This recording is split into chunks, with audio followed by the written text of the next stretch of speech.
What's poppin', gamers? They No, that's like a sponsorship. I'm not sponsored by them. No free promo. This is the best movie you're ever going to have. Today we're going to be solving. Movies. Hopefully, it sounds. Look how stupid this is. Oh, paper straws. Can you speak so that I can listen to the stream? Just me. Log one, it's me, RTC Rhino. Yeah, you got to make sure that you're speaking like at the mic. Oh.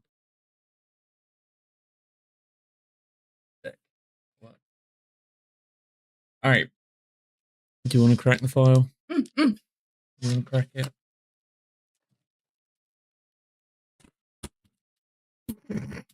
There we go. Anyway. Again, shall we? Good enough.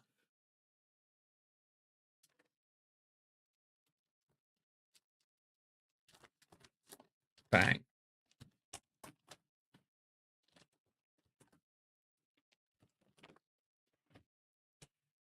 Here's the file. Alright.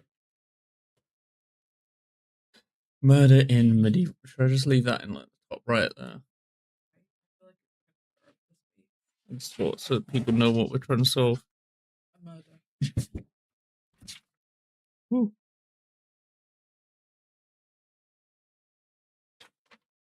I live here.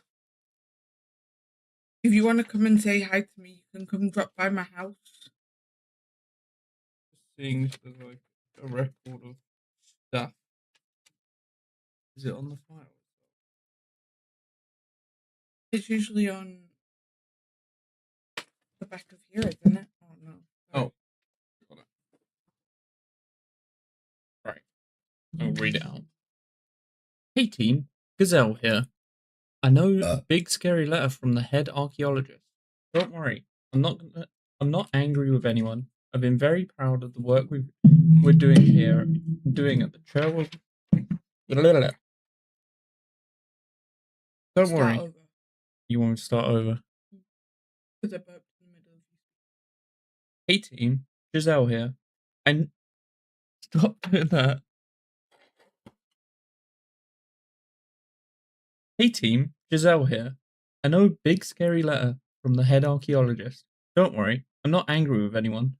I've been very proud of the work we're doing at the Cherwell Castle excavation.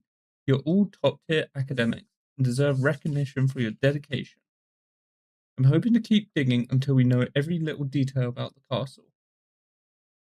That's why I have a difficult favour to ask. Our research budget is nearly shot, and if we can't put together some really sensational findings, nobody is going to offer us funding. But I think the recent discovery of Robert Graves' skeleton is just the opportunity we need. I'd like you to sift through all of our research to date, analyze the skeleton, and determine how and when Graves died, and who was responsible. Graves was a medieval noble, the third Baron Cherwell, who lived at the castle. His nickname was the Cat, because he's said to have survived 9 fatal injuries in his life before the last one killed him. But that's just speculation. The historical record has been foggy, and nobody knows how Graves died. Even though he had plenty of enemies, as the body shows, Graves has no shortage of wounds, any of which might have been what did him in. I'm sure it's no news to you that Graves is a controversial figure, bloodthirsty soldier, notorious adulterer. People hated him when he was alive, and plenty of people still do. That's why I think solving his murder would stir up some cash for the dig. If you can identify a suspect, investors will flock to the Sherwood Castle to help us keep researching Graves and the castle itself. You've got a tough task ahead of you, Solving a murder more than 6 centuries old means a lot of evidence will have been lost to time. With some luck, modern forensic archaeology tools will fill in the gaps, fill in the gaps. Below, I've enclosed the main excavation report from the Castle Sherwell dig, some reference material I've been collecting, and whatever papers and artifacts we have relate to the graves and those around him. I've also included a page from my daughter's pop history quarterly magazine in case you need some help brushing up on your old English language skills. Oh God. Hi Cleo, welcome in. Thank you Hi, for the 22 Cleo. months. Crazy. Thanks for talking. Thanks for taking this on. The future of the dig and the truth of Graves' death results rest in your hands. Head over to cryptickillers.com/medieval killer when you think you've cracked the case.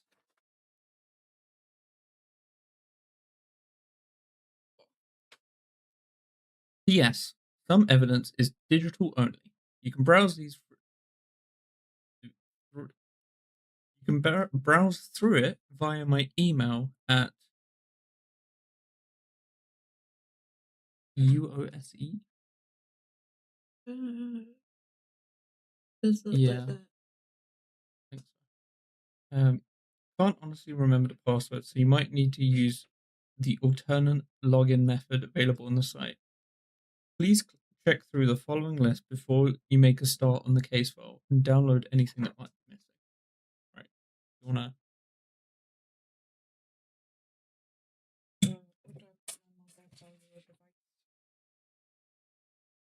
Right. First one is the Cherwell Castle Visitor Guide.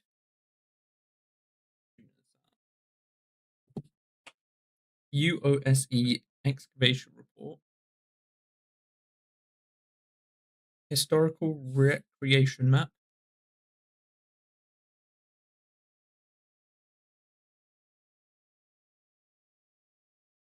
Grave Skeleton Autopsy. Encyclopedia of English Peerage, photocopy. Tapestry, photo. Of Rare Herman's Go to Wales, QR leaflet. Can we scan that? I think so. Letter to Penelope. Photocopy of the medieval upholstery art. You got that? Yeah. Pop History Quarterly magazine.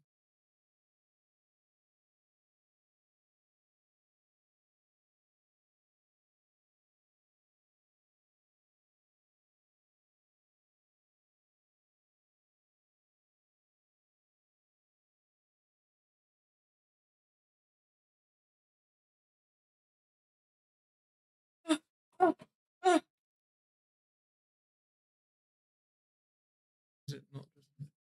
No, that's not pop history. Yeah, it is. It said magazine. Magazine page. Oh, you. Recordatio Confession Henry Graves. Rolled up letter from Robertus de Graves. Photo of brooch.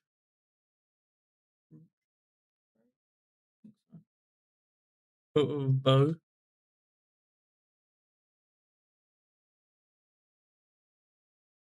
Bow.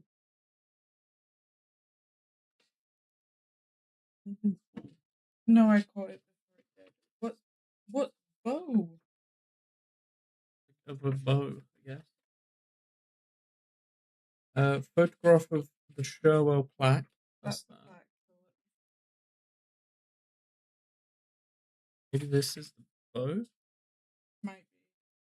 Oh yeah, this is the bow. Okay, so what was the first one? Brooch. Brooch. What the fuck is that? Is that? Photograph. Maybe it's that. No, because that's a bow. Hmm. I need to know what a brooch is. Like a brooch. Like the thing you put on your. know what a brooch is. We'll come back to that. King Richard II chess set of English nobility archival reference sheet.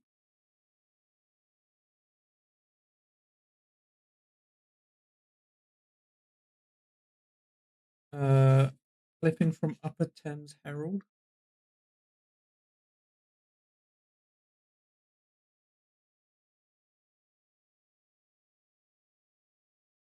Upper Thames, yeah.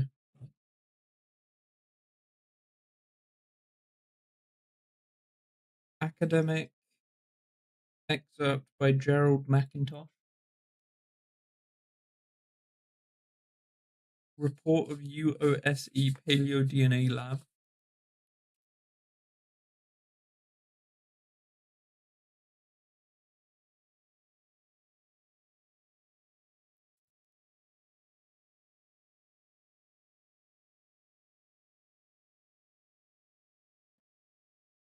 I don't know what I'm looking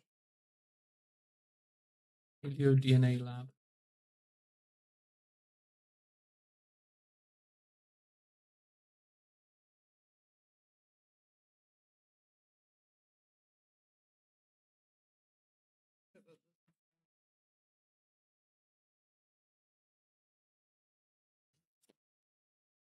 That's another. Letter to Penelope. Oh. Photocopy of We'll- biomedieval. We'll come back to the ones that we don't. Yeah. Handwritten translation on yellow notepad. Photograph of scroll signed Richard's Rex Angel.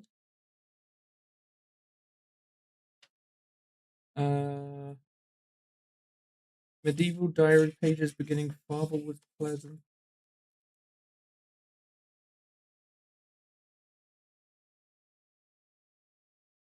Photograph of medieval correspondence note.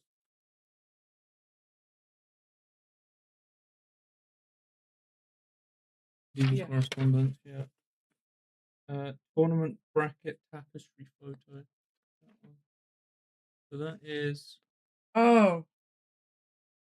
Oh, that's the Paleo Lab. So this one. You only missed two, right? You know what? We'll figure it out. Well, I don't know what photo of brooch is. What's this one? Oh, letter from St. Carlo. Read that one out. Okay. Right. Where do we start? Probably with the letters, right? I want to read the confession, which is a translation of what Penelope wrote, right?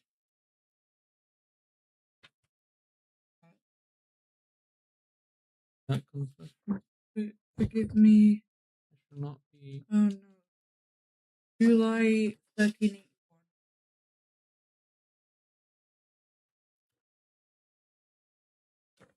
Wait, read that. There's two Penelope letters. This is England Part 2.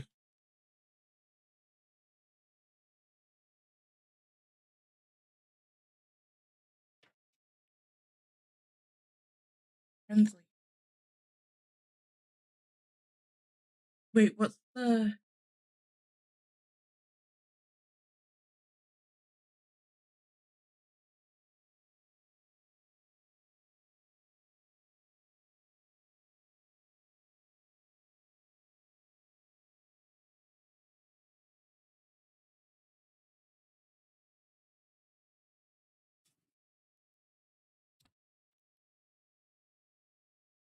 I'm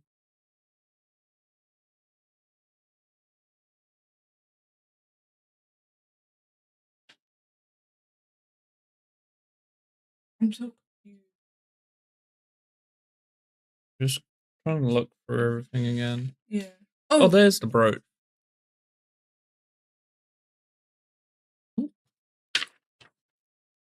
Paul's personal artifact number 13 from Sherwell brooch found in Outer Bailey in unidentified ruined building. Name family engraved on back of brooch, Matilda.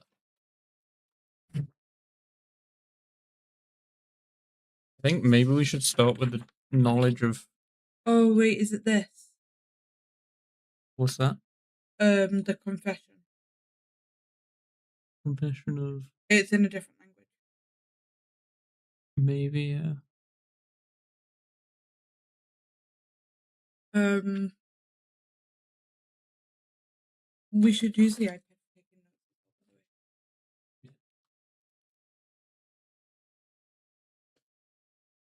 notes. Forgive me, Holy Father, for I have sinned mortality. I'm deathly afraid that I might have committed the act of kinsley. Mayhaps I have killed my own flesh and blood, my father, flesh and blood. My father, Holy Father, this deed weighs heavily on me. I'm certain it was my arrow that pierced my father's heart.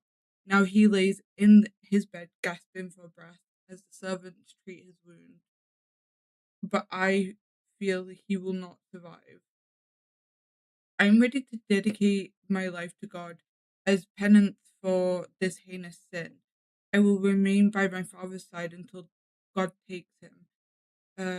And I intend to join the brothers at First Scott Abbey as a humble monk.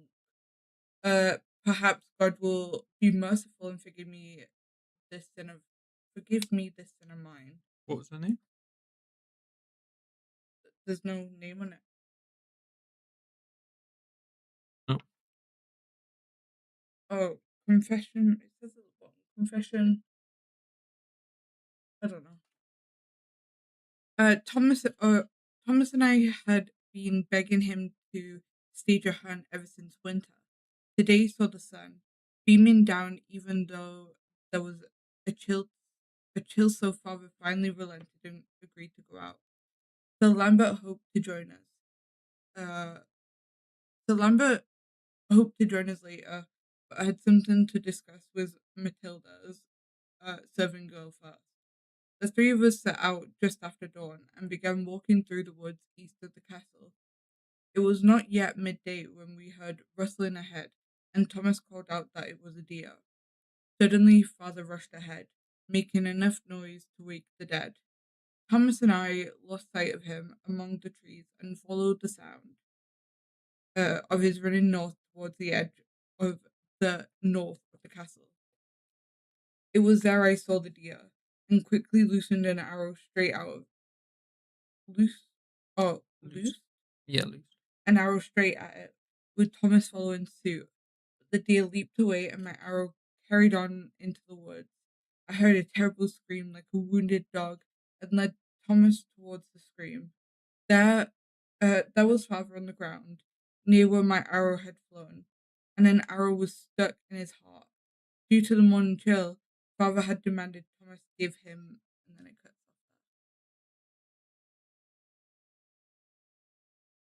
off. Okay, so she shot her dad. Alright, wrap it up, everyone. I don't think it's a she, because that wouldn't. I'm not being sexist, but that women wouldn't have been able to partake in hunting back then. I don't know if this is the same thing. Well, we got this to translate. Record Satio Confessions Henry Graves in Mensi Junio Anno Millesio Transcentissimo You are casting a spell. Octor. If the furniture starts floating, don't blame me. Primo. Ignos Mihi Sancti Oh, where's Isabel's note? Not Isabel, Penelope. Penelope. This one? Um, Oh, this is to Penelope. no. Father Pleasant. It starts with. Oh, Father. yeah, this one. Should I read this one? I got the translation. Yeah, should I read it and you can translate as you go? Okay. As I go. Father was pleasant. I came to observe the tourney. I can't go that quick. So wait, what am I even writing for this? So father was pleased. I came to observing the tourney. I'm guessing just observe, like I need what? to see the words to translate. Observing the tourney. I'm guessing observe the tourney. Watch the tourney. Watch the tournament. That's obvious. Sir Lambert passed me in his tourney armor. I Sarily? Barely? Barely? Again? Wait, what word? Barely known him, if not for his crest. He's saying he was surprised that as a boy of 10 and 9, I would he not take part I would not take myself. part. I would not take part myself. So Penelope is 19. Wait, 10 and 9. 19, I'm assuming. I sat and watched Hold Sir on. Vermont.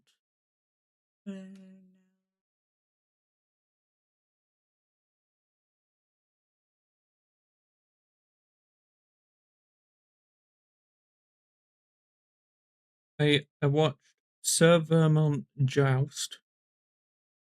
And write down these names. So much effort. So Sir Lambert was the first one.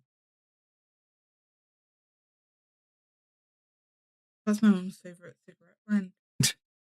And then Sir Vimont. How to spell? Vimont.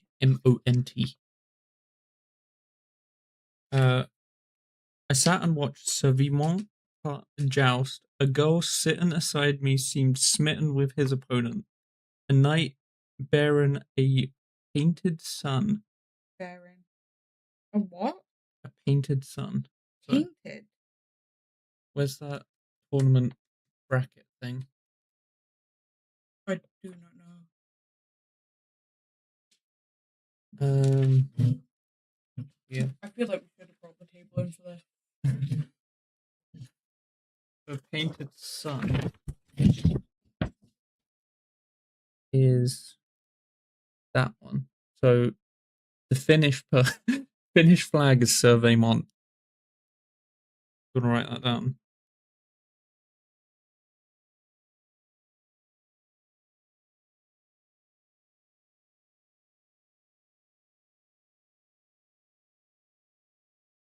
Is who? Vemont. Vemont. Vimont.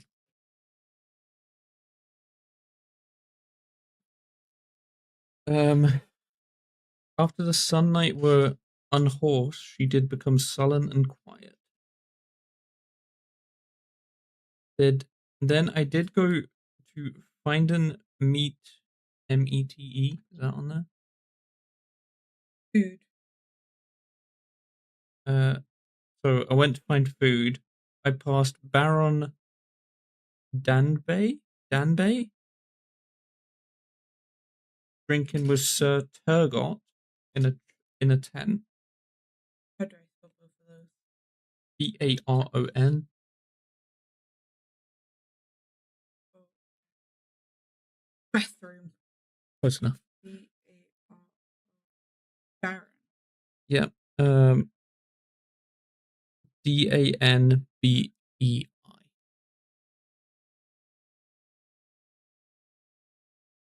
Daniel. Danbay. That's Maybe just don't use that. D-A-I.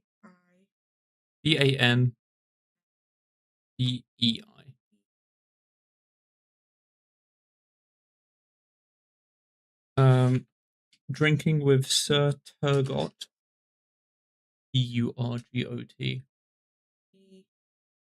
Turgot. D-A-R.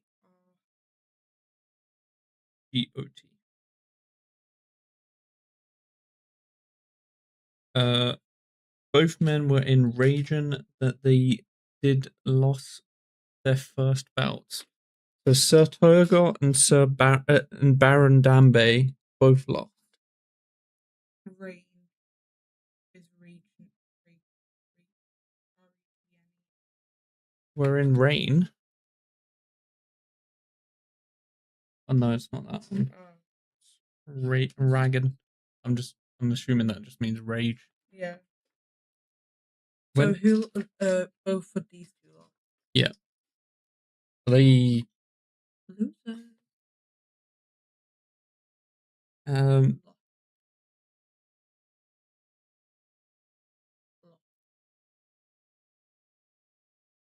when I returning to the jousting field, I came across a squire holding in his arms gold and silver painted woad splinters. Gold and silver painted woad splinters. I think those are like gauntlets, right? He's saying his master did loss have having winning his first bout but lost in the second. So someone got past the first and then gold and silver. That lost. Maybe. I returned to me seat and did follow the progress of Sir Lambert throughout the day. He first won irons a knight all in black, then irons a knight with a unicorn on his shield. That's the unicorn, right? And then that's the black one. So this is Sir Lambert. Must be. Um,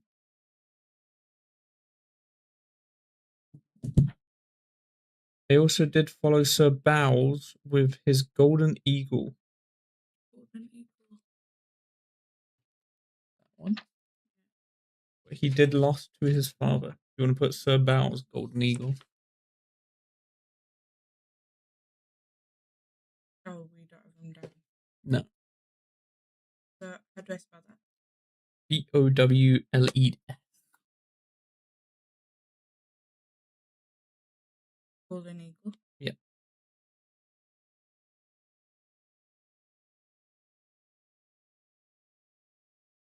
After he ridden against a knight baron a crest of golden wheat. Golden wheat. That one? Oh yeah.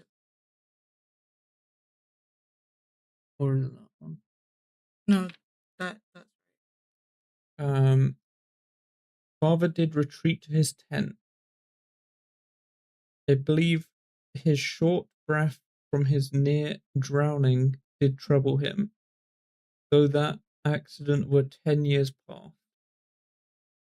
But when he returned, he seemed full of vigour. Sir Lambert, ridden in the final bout of the great tourney against F, on the Friddle tilt, he dealt a strong blow with his lance, which bitten him in the shoulder. We all hearing a horrible sound as the shoulder broke.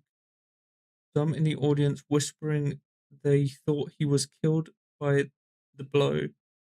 Sir Lambert Gracious hurried to aid him before accepting his reward as victor. So, God, that was torture. which one was Sir Lambert again? Did we say? Sir Lambert didn't. We didn't. This one? This one? Yeah. Because he was against the knight in black and then the knight with the unicorn shield. So this is the father's crest. I'm assuming this is father against F. So if you want to write down Sir Lambert is checkered stripe, yeah.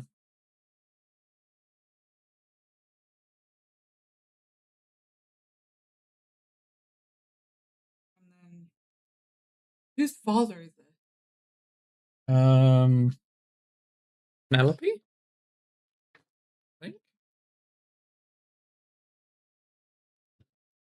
Where was that? Oh wait. Why are you putting the daughter? You put the daughter shot her father in the heart. Oh, A woman wouldn't have been able to do that back I guess. Well, I don't know. I just wrote the daughter. then. Is it not? I feel like Child. Just put child.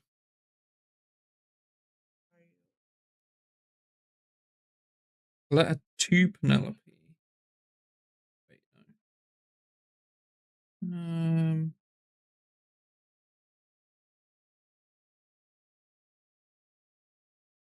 Medieval diary pages beginning. Father was pleasant. So it's just diary. This is from the diary, I guess. We don't know whose diary it is. diarrhea. Mamma mia. I'm already stressed Why? because, like, I know we've only just started, but like, so like, obviously, Yeah. password is great. Yeah, that's for if you're missing anything. Mm. Uh,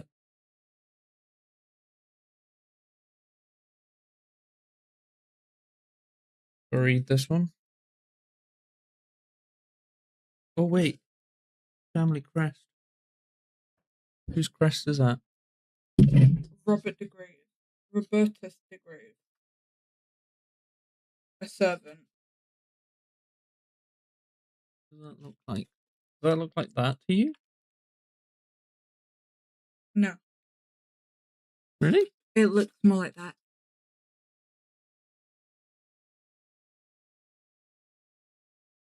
Looks like a cat. Yeah, it looks like this one. It's like a tiger. Oh, that. Yeah. Yeah, same pose. Maybe. So he actually faced him in the semi-finals then. Really? I can't read this text. Mind not hardcore. She is a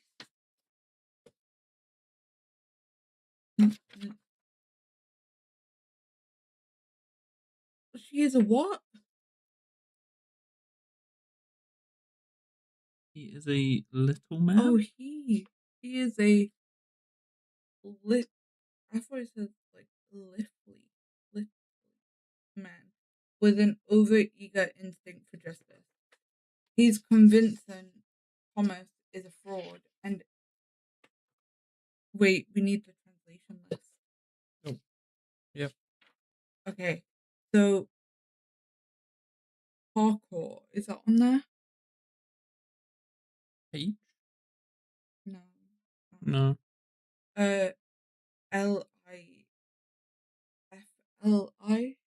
Lively. Lively. Lively. He's a lively man with an overeager instinct for justice. He is convinced Thomas is a fraud, and every day does threaten violence. Wait, every continue. And continues to threaten violence. Yeah, on my son. Hardcore reference to Seli, Seli, silly. Foolish. Oh, foolish rumors. He's saying he overheard during a visit to Westminster. I had thought from him a friend, but this last fortnight has shown he is a fool and idiot who likes the idea of serving the grave family more than truly heeding my commands.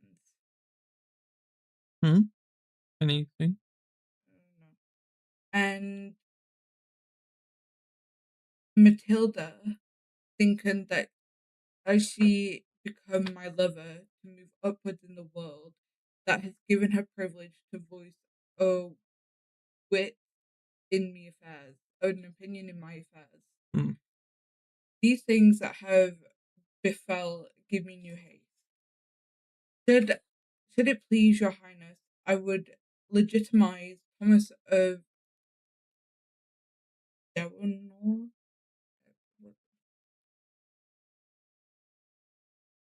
Llenwer, Llenwer. I think it's like double L. Oh.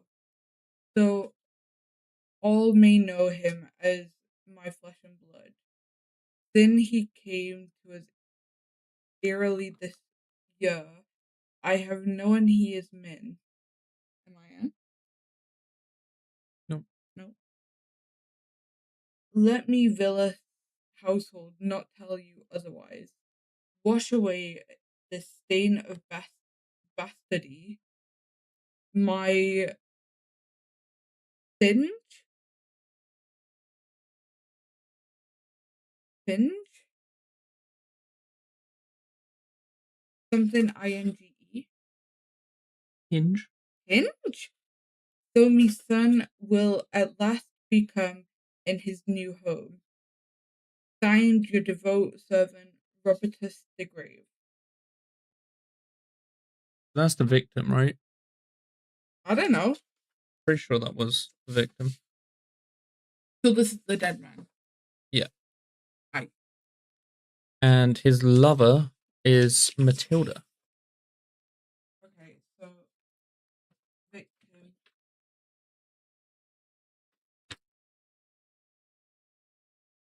believe it's that man. Let me just make sure. No, because Sir Lambert Matilda, owner of Brooch. Was it Lambert Matilda that was the owner of Brooch? Yeah. Hmm.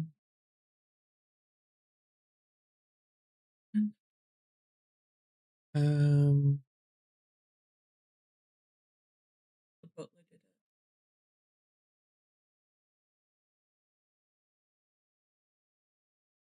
did it. Graves was a third Baron of Sherwell. Robert Graves, yeah. Robert Graves is the one that we're looking at for.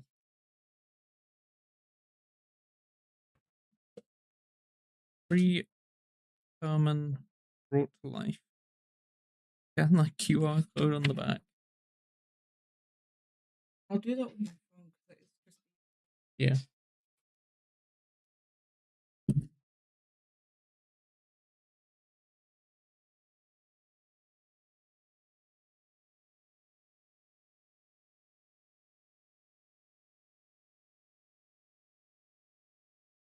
Oh, it's a video.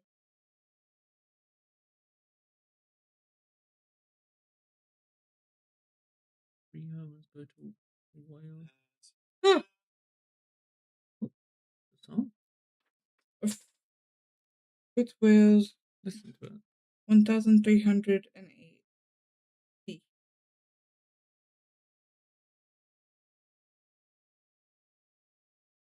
As I continue.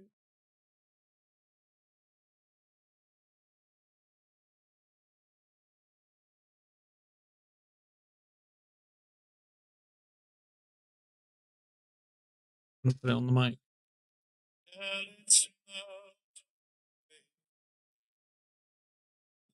Up anyway.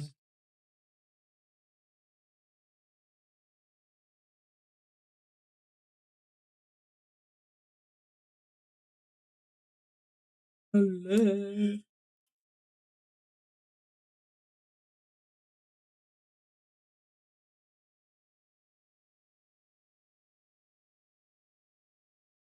Man of the world.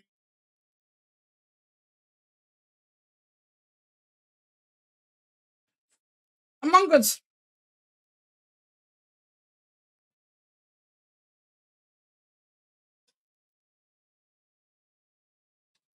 This goes on for 2 minutes. It's 3 minutes long. It's a full on. It's longer than a K-pop song. Record of the identification processing skeleton description sheet.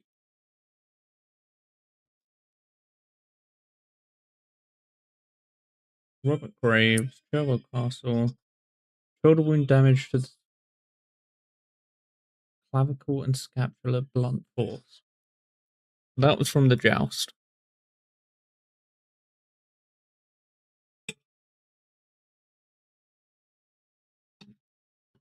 Do I have to listen to this whole thing? No. torso wound, both ribs show scratches, small narrow weapon. Don't know what that one is yet. So that's the bow. Yeah, that's number Okay. 2. Oh, actually. That's from the joust, and we haven't learned of those. Skull yet. wound, depressed fracture on top of back of head, partially caved in, property weapon with edges or corners like a mace. Ooh. Abdominal wound, chipped 10th rib, weapon hit bone and deflected into tissue, maybe hit gallbladder. Other minor wounds and fractures, but pretty much healed up, so all from 10 plus years before death. Skeleton includes bone, organic samples, sample photo, following analysis after full skeleton. Yeah, you're right. I think Robert is the man we're doing it on. Yeah, this is Robert Graves. Yeah. So we know the shoulder wound is from the joust. Probably the head caving in is what did him in, if I had to guess. Yeah.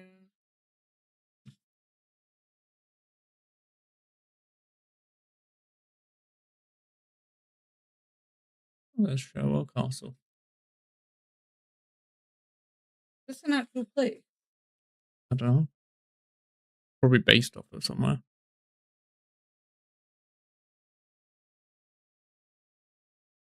Oh, unidentified building. That's where the brooch was found, I believe. Oh, he married Lady Eleanor of Lancaster, Oh. stealing away the daughters of the powerful Duke of Lancaster, put the Baron and Duke at odds for many years. Okay, so he's got a rivalry.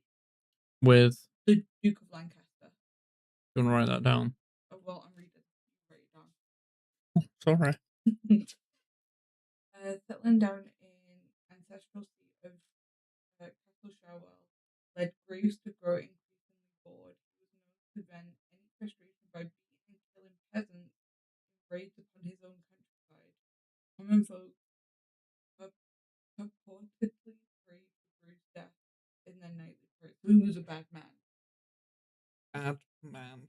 Graves Dead. also continued his womanizing at home. After stirring a son with Eleanor, she passed away during childbirth. Okay, so Eleanor's dead. Eleanor, wife, died during childbirth. Graves then kept Matilda of Dover as his chief paramour. Is it Mathilda? Mathilda, yeah. Yeah. And had her of Dover. And her forcibly confined to the castle grounds. Otherwise, he seduced peasant women or the wives of passing noblemen. Gynecologists believe many bastards were sired with this way, but records of their birth were not kept. Graves only legitimized one bastard during his life, and only in order to spite his lover Matilda. The final years of Graves' life are not documented, with his date of death still unknown. Attorney at Castle Sherwell took place in 1377, during which Graves participated. This is one of the final confirmed accounts of Graves being alive. 1377-20 was last. He was known to be alive. Count is him alive. Do we have a date on this diary entry? No. Some later records mention various accidents contribute to the joke around Robert the Cat's 9 lives. However, Graves' body has 1381. 1381. However, Graves' body has yet to be unearthed and analyzed to determine the time and cause of death. The Grey Rogerus Baron Grey of Ruthven lived late 13th century to mid 14th century. Issue Reynold de Grey, second Baron Grey of Ruthes by Elizabeth Hastings, Mary of Ruthin by Elizabeth Hastings. Roger de Grey led an eventful life as a soldier serving all three medieval Edwardian kings. The family was hereditary bearers of the Great Golden Spurs and were seen as a leading chivalrous bloodline. De Grey worked hard. Okay, that's is irrelevant. Yeah. So, give me, Holy Father, for I have sinned, mortality, I am deaf, afraid that I have committed the act of kinslaying, mayhaps killed my own flesh, blood, my father. Holy Father, this deed weighs heavily on me. My arrow now lay in the breath, but I feel he would not survive. I'm ready to dedicate my life to God as penance for the sin sinned. I remain by my father until God takes him, and I intend to join brothers at Ursa Abbey as a humble monk. Perhaps God will be merciful, give me Oh, this sin of mine. Thomas and I have been begging him for him to stage a hunt ever since winter. Day I saw the sun beaming down at Rouge Hill. Finally, agreed to go out. Lambert hoped to join us. Had something to. So Sir Lambert had something to discuss with Matilda, Matilda's serving girl. Three of us set out just after dawn and began walking through the woods east of the castle. there's more. Um, so he Grave had avoided death twice before he came of age. Firstly, from a harsh fall down the stairs of a dimly lit tower in Sherwood Castle. Was one a drowning by any chance? No. And secondly, from a kick by an agitated mule, which broke several ribs. Fall from stairs, kick from Mule. mule, broken Um, ribs. After reaching the age of majority, Grave began training as a soldier and eagerly joined an expedition to France as part of the ongoing 100 Years' War. Grave's father died shortly after his departure, and he inherited the barony without much fanfare. While on campaign, Grave became acquainted with Lambert of Harcourt, who became Grave's squire. At the victorious Battle of Poitiers, both Graves and Harcourt suggested and led mass slaughter of wounded French soldiers instead of capturing them for ransom. On the march home, Grave continued his butchery with raids of peasant villages. During one such raid, yeoman, yo, yo, Yeoman. a yeoman tried to shoot at Graves, but Harcourt leapt in front of the arrow with his shield, stopping it from reaching its target. Grave remained great. Graves remained grateful to Harcourt for saving his life and knighted Harcourt as a personal retainer. This was also when Graves acquired the nickname the Cat for surviving several near death experiences. Upon returning to England, Grave eloped with Lady Eleanor of Lancaster, stealing away the daughter of the powerful Duke of Lancaster, uh, put the Baron and the Duke at odds for many years. Settling down in his ancestral seat of Castle Shawwell led to Grave growing increasingly bored. Okay, and then yeah. So I he's think those might have healed though, right? His wounds from his childhood, falling down the stairs, and the mule. Yeah, they said that if it was more than 10 years ago, it probably would have healed. yeah, because this was before he was of age. Yeah. I wanted to read this. University of South England Department of Archaeology and Anthropology. Giselle Evans, professional license E3131. Lead surveyor Mars Peterson. Lead medievalist Victor Romanovsky. Lead chemist Maddie Gormley. Warehouse supervisor Bartholomew Spencer. A total of 1,685 Norman English artifacts were recovered during stage 2 of the excavation table 1. These cover subterranean samples recovered either from machine assisted surface excavation, hand tools excavation, or unexcavated underground chambers, but not including but not limited to the castle crypt.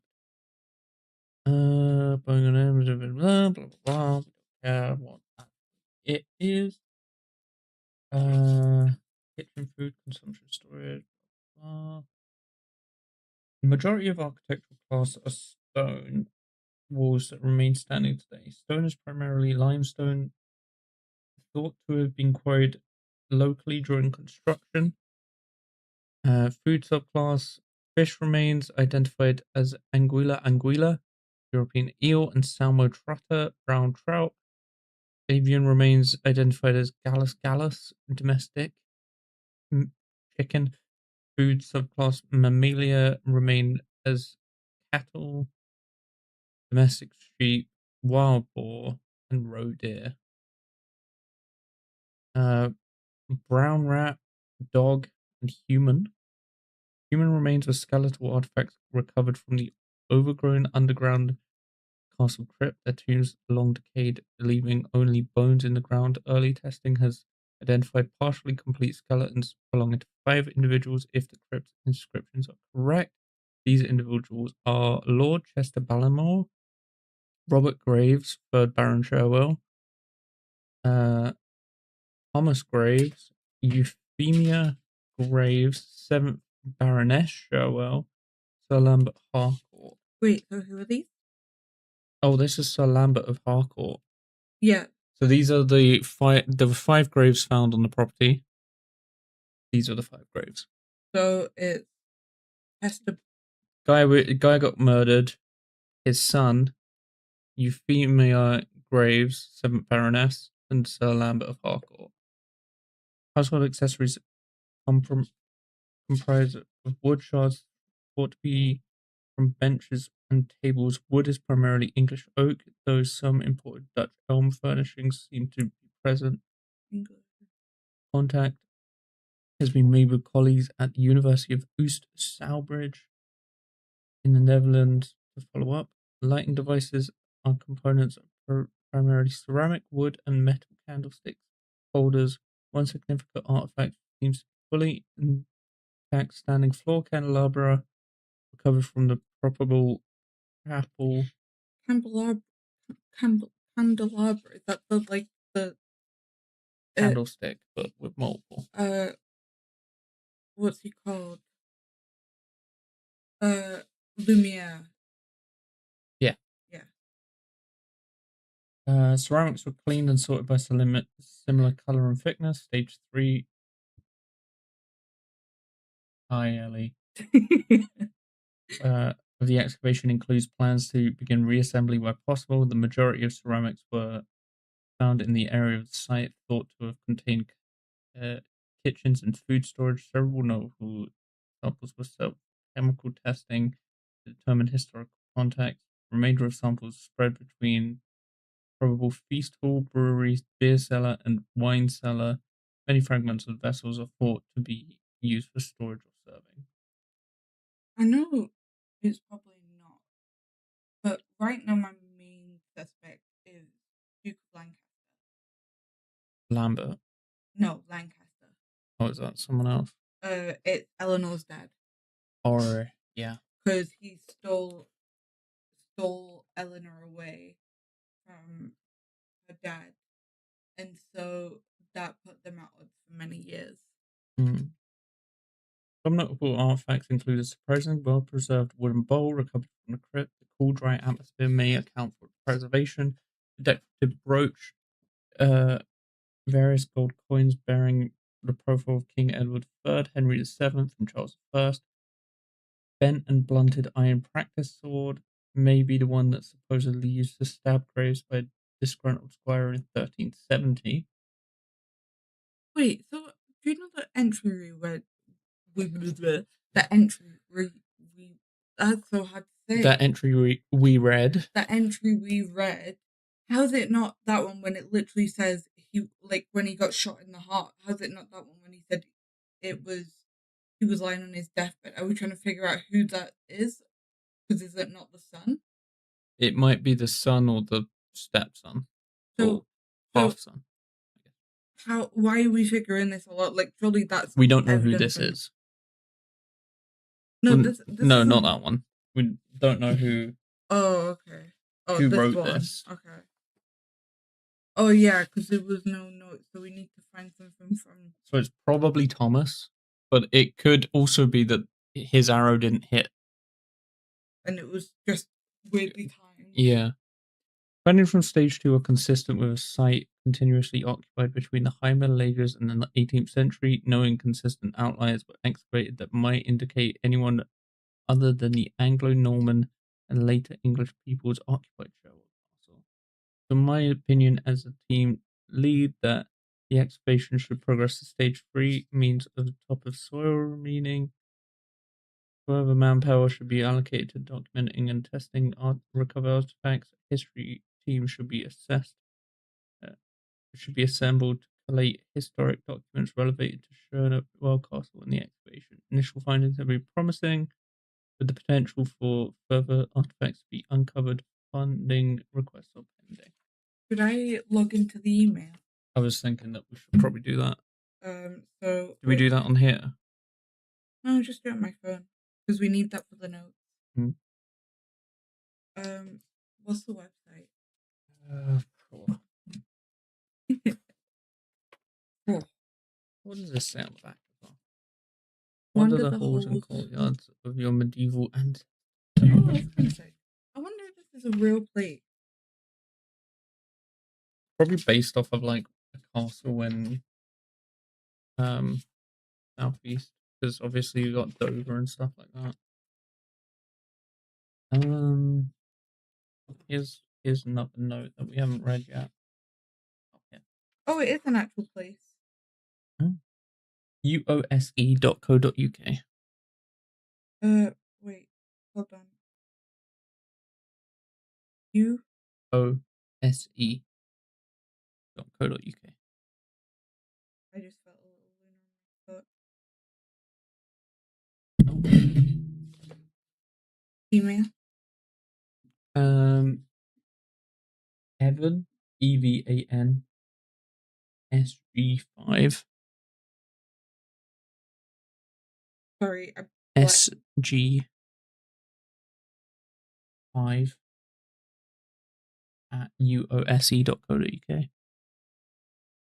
Can't honestly remember what the password, so you might need to use the alternate login method available on the. No, password Graves is for if you're missing documents. Password link? Yeah. To enter the email again. Evan SG 5 OSE.co.uk.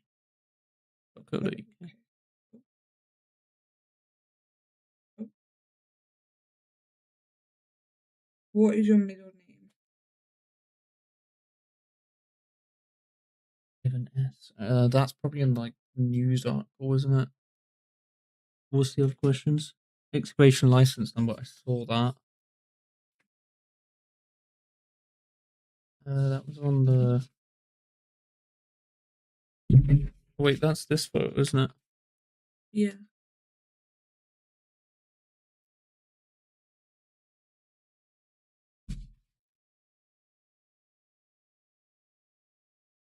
Wait, which one's Robert? Medieval tertiary. Robert Graves, third bed, seated at center. This one. No, sorry, Henry. Oh, we don't know. Yeah. Oh, this one? Because he's got the. Is that who we said? Mr. Lambert. Henry Lambert. Is that Henry? I don't know. I think it might be that geezer. Oh, here it is. No, it's not. The little clipping? No. Well, that, but also someone. There was. Oh, what was it in here?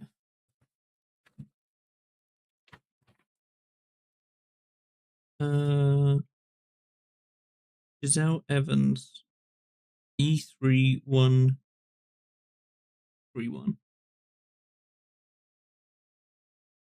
Is it just Giselle? No, that's not middle name, surely. It has to be the S. Yeah. There's something. Giselle something Evans. S. Evans. So much.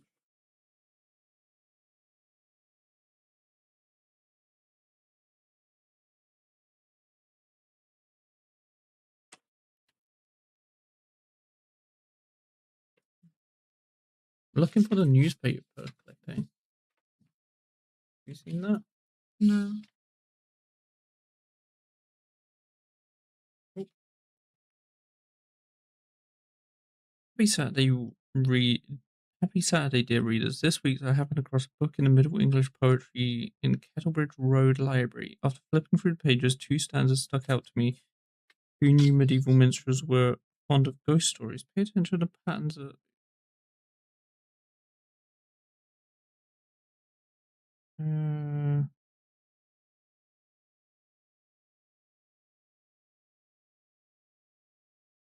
Sherwood had noticed thefts from the Dig Artifacts warehouse. Graduate student working under the team lead Giselle Evans overheard Evans speaking on the phone with the show account.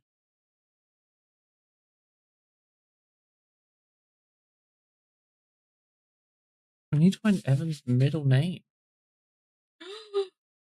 Password. I don't know if that's going to do anything. Oh, wait, it's to tell you what each of them are. All that. Yeah, hand protection, Curious. breastplate and backplate, thigh protection. Where do we find the middle name? To do laundry, food shop, biscuits, email CHVC.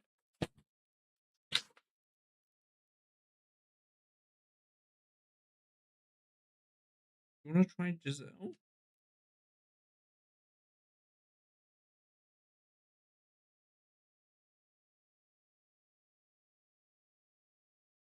Is it spelled like that? 1L.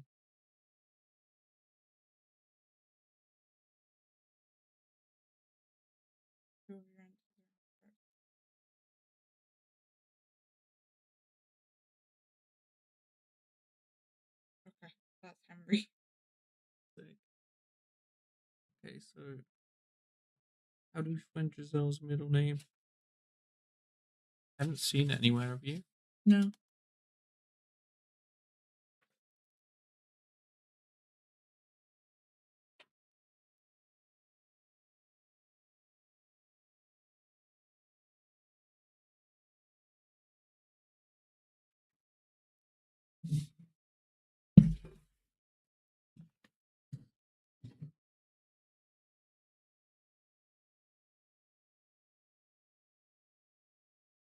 Oh. Oh, wait, no, that's just Giselle Evans. Happy Saturday, dear readers. This week I happened across a book in the Middle English Poetry in Kettlebridge Road Library. After flipping through pages, two stanzas stuck out to me. Who knew medieval minstrels were fond of ghost stories? Pay attention to the pattern iambs consisting of unstressed syllables followed by stressed syllables. That made this song the hottest dance. After the arrow felled the fend, his phantom dined on Sherwell's food, which bloody lips made poisoned through our midwinter 82. Oh, hold up.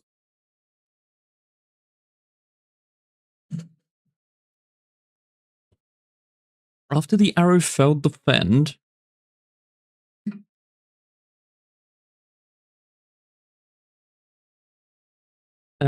his phantom dined pond Sherwell's food, which bloodied lips made poisoned throughout midwinter 82. So 1382 midwinter poison? Question mark? Bad humorous plagued Baron Graves, but one full year since lordly maid the Baron kept unto his bed, made sickly by the Yemen red. So he died of poison, Oh. maybe.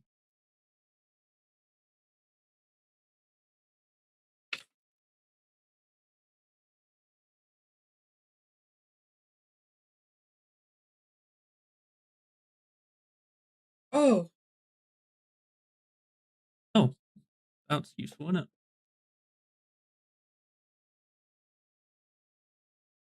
Armory Robert the cat. Oh yeah, of course he's the cat.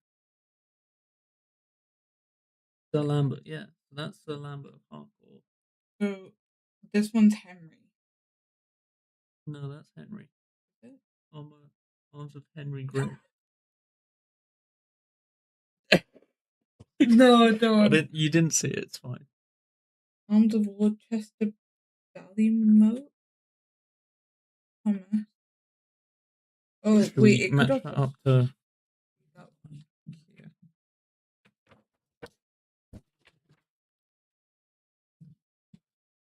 So we need to ignore these two because they're like alliances.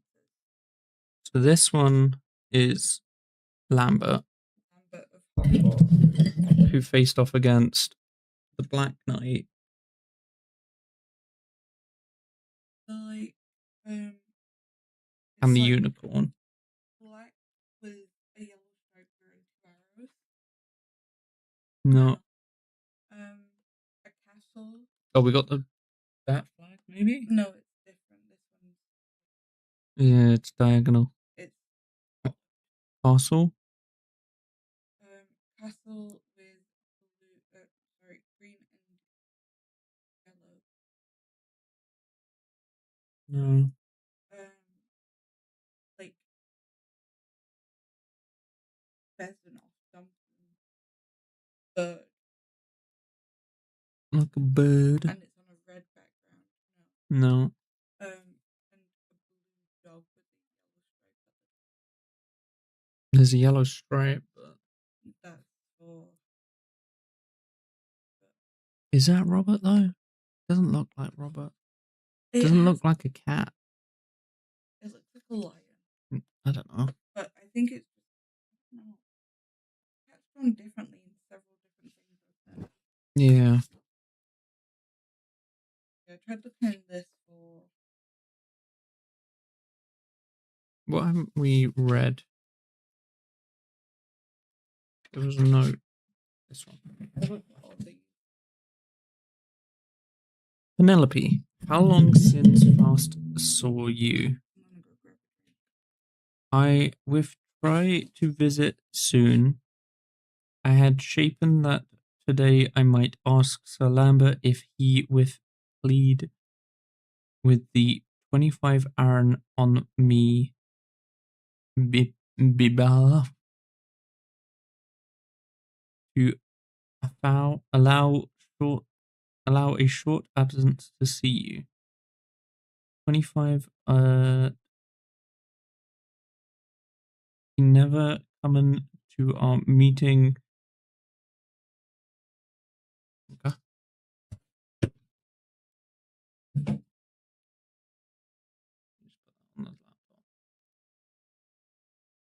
At first light yesterday day before day the 25 Aaron went forth to hunt in the north wood, taking with him his sons Henry and Thomas. Henry and Thomas. Henry and Thomas. Henry and Thomas. The former B word. Bastard. Yeah.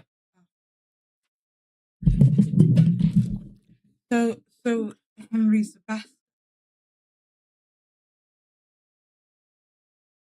Thomas's. Thomas's the bastard? Yeah.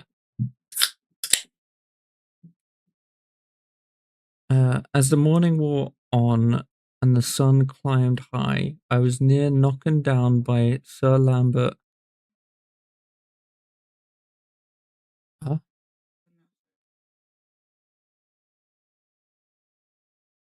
Who came hastening from the stairs of the Osprey Tower. He bare his bow fastening from the stair of the Osprey Tower. He bare his bow in a hand and said he would yet join the hunt. Though the hour was late, he made excuse for not meeting me before and carried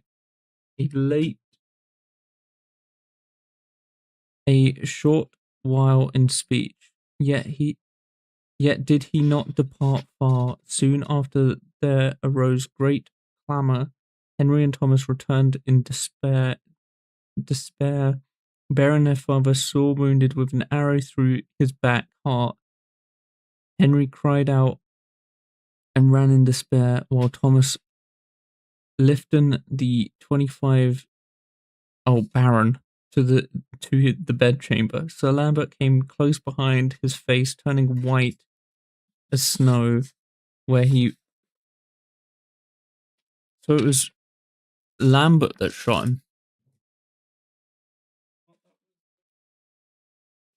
Later, later Milady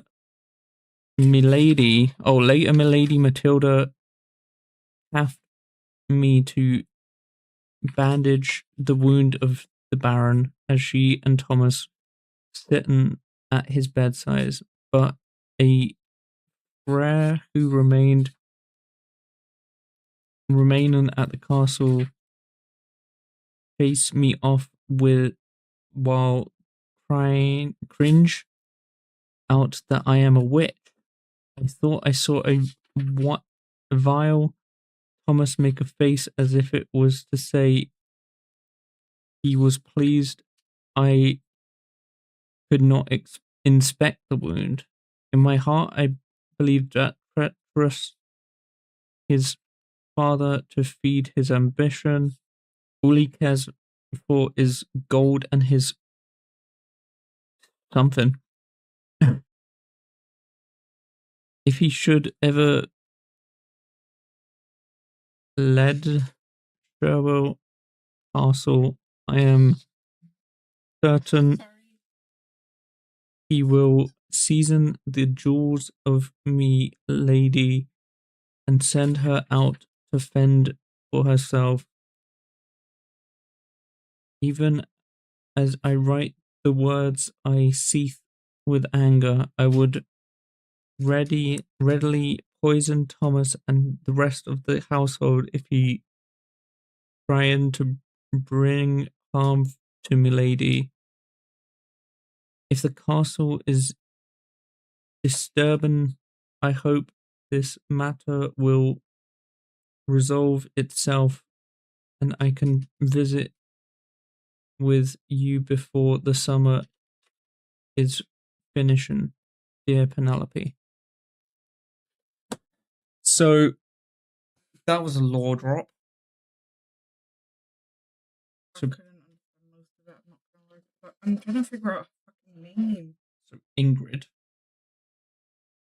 Ingrid saw Lambert leave the castle with his bow.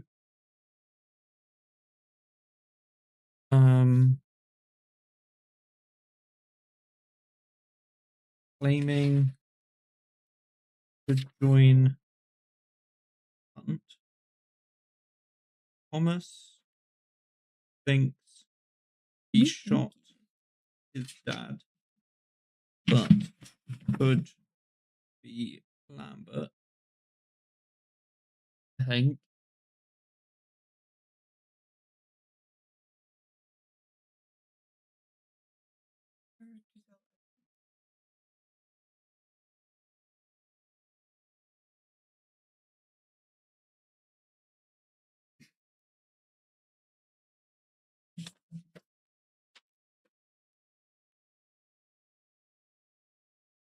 Why can't they just say a full name?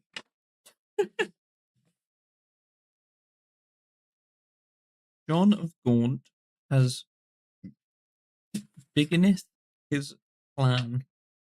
An ambitious peasant is enlisted as our agent. Genevieve? That's the middle name. What is it not S? Genevieve.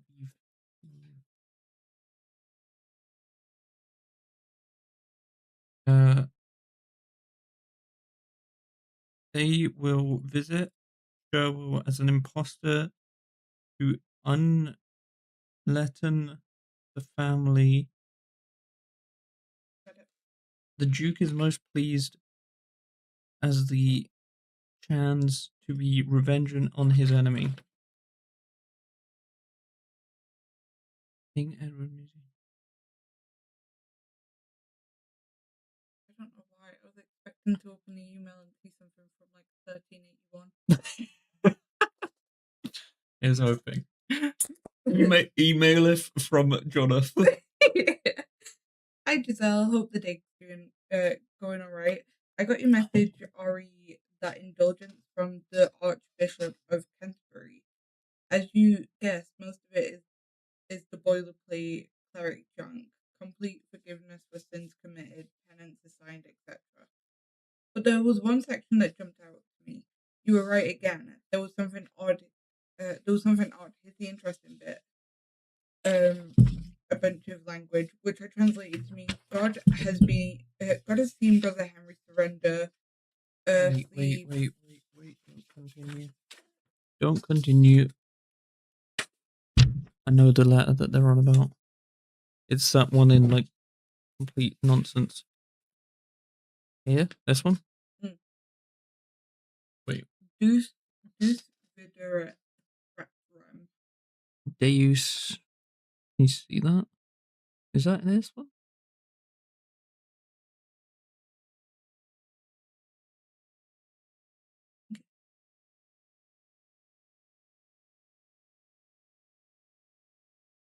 From Iraq. Yeah. Oh wait, no. I saw that part on the website. This bit is. Come, Thomas. Don't do that. Anyway, just keep reading. God has seen Brother Henry surrender earthly pleasures and withdrawn to monastic seclusion as penance for his mortal sin. Now I, Ranulph, Archbishop of Canterbury, wash away this sin upon the death of Brother Henry, so that God may welcome him into heaven. If this actually is Henry Graves, he would be nearly 70 years old. That's a lot of penance. Though I suppose this wasn't some run-of-the-mill crime, whatever he did. Anyway, I'm happy to send over the whole document translated line by line if you really want. But I'm betting we agreed that this excerpt is what really matters. You owe me a pint next time you're back on campus. And it's more fun doing these translations over a drink like the last one. Okay.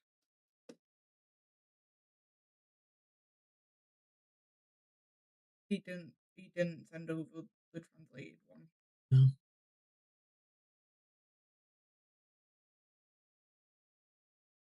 Oh no.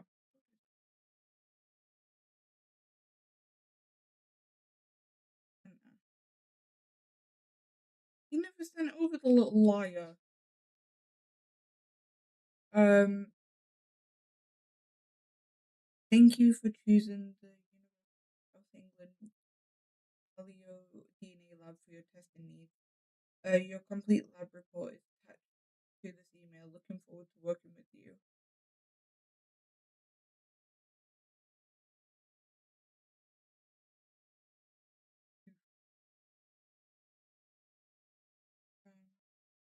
Sample DNA obtained from dental records of two individuals, Robert Grave and Thomas Grave of Lowenor.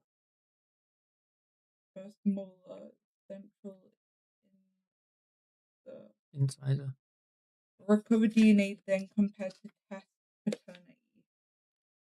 So Thomas, that's his son. Comparison of the two DNA samples show that two individuals were unrelated. What does that say? Genomes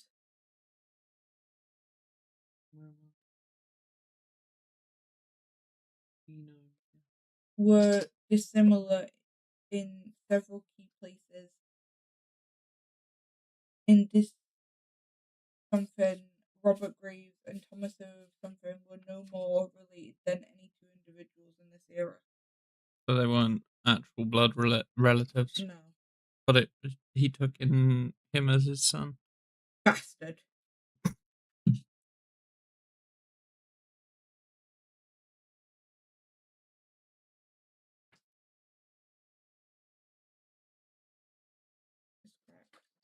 I know I'm not supposed to be in the storage room after hours, but I spotted a piece of paper caught up in one of the trolley wheels.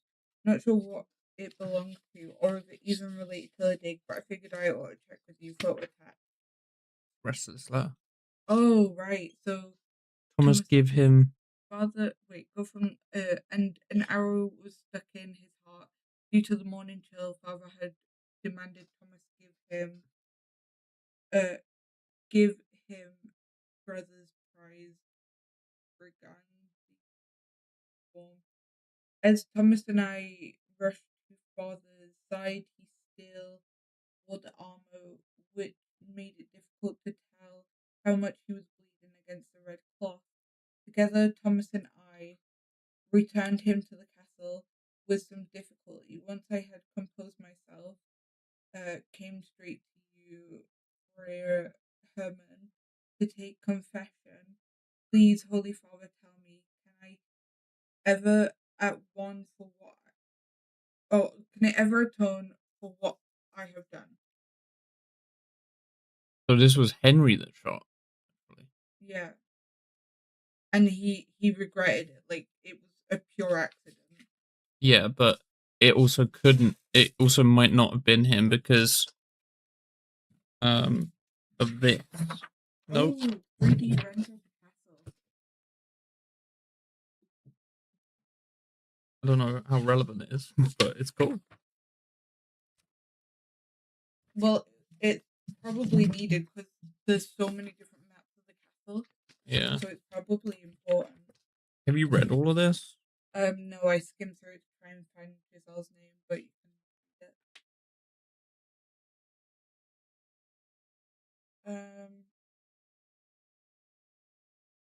Good morning, Giselle. I'm pleased to say the restoration team are making progress on the book retrieved from the crypt at Darrow Castle. Does it show what the crypt is? This one. Oh, right. We've got a long way still to go, of course, but that's always the case with delicate projects like this. I've enclosed a photo of the page the team just finished working on. It's amazing how much color is preserved underneath the grime and dirt. I think this might have remained buried for hundreds or even thousand more years if the excavation hadn't been approved. Oh,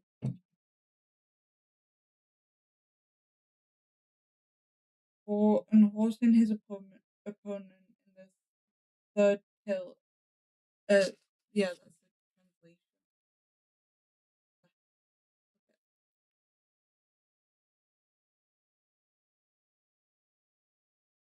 Yeah, third. Wait, no, I was looking for. Um, Wait, hill. so third tilt, so third round. So him versus. That's not the third round though, is it? Round one is here. Round two is here. Round three is here. So it's someone here. Here? No, because it's that. Oh, you're right. It is that. Um, for unhosting his opponent in the third hill, this sum of 3,000 silver groat is is given to Sir Lambert of Harcourt for victory in the joust. This reward given by the grace and estate of Robert the Cat, third Baron Chawel. Chawel, sorry. Yeah, so it was. You were right then. It is that. It's the cat. Well, yeah, it was obvious that's what was meant to be the cat. Voice recording. It's gonna be all the way up the stream. Hello, you fraudulent archaeologists. Having fun tearing apart Sherwell Castle? We at the Sherwell Historical Volunteer Club, CHVC, were pleased to see you finally approached us to collaborate. Yet your email did not capture the pleading note we were looking for. How you expect to carry out any historical study in Sherwell County without involving the CHVC is anyone's guess. Perhaps next time you'll begin by partnering with us instead of having to beg for our help. Yes? But despite the arrogance of your dig team, our board of directors has elected to humour you with a response as a flag of truce. Perhaps now you'll recognise how useful the CHBC might be to your excavation and invite us to join. Your original query read, does the Volunteer Club know of any historical record explaining the unidentified ruined building in the west end of the Outer Bailey at Sherwell Castle? As a matter of fact, yes, indeed. CHBC has archived all available records since the Norman conquest pertaining to Sherwell County. We have in our possession a taxation receipt dated autumn 1379 regarding a taxman's visit to Castle Sherwell. The receipt mentions the demolition of a kennel within the castle grounds, just in passing. We thought that should suffice to answer your query. If you have any other questions, we have the answers. A mutual agreement might be arranged between the CHVC and your dig team, should you deign to stoop to our level. Respectfully, Hazel Woods, Head of Community Outreach at the Sherwell Historical Volunteer Club.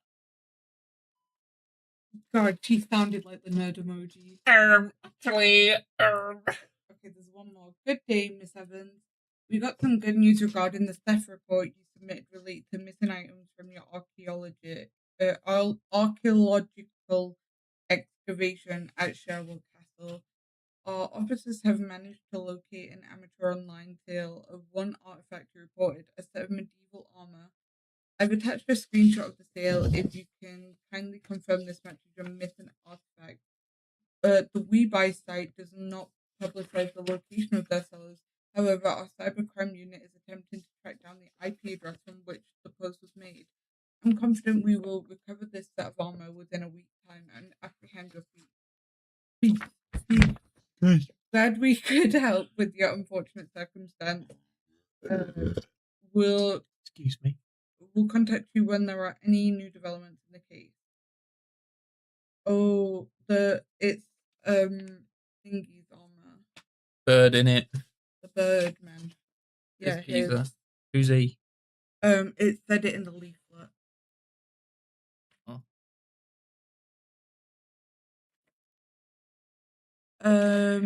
This chess set. Oh, it's Thomas. Oh. This chess set was thought to be commissioned as a gift for King Richard II of England, depicting the nobility of his court, with their name engraved on the underside of each piece. No one would divide it into white and black pieces according to their political allegiances.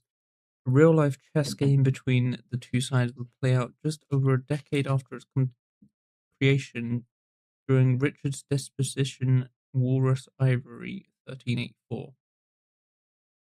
Presumed to be finished in 1384, based on the combination of nobles depicted as white pieces: John of Gaunt, 1st Duke of Lancaster, Thomas de Beauchamp, 12th Earl of Warwick, Henry Bolingbroke, 3rd Earl of Derby, black pieces: Richard of Bordeaux, King of England, Thomas of Lemoner, 4th Baron of Cherwell.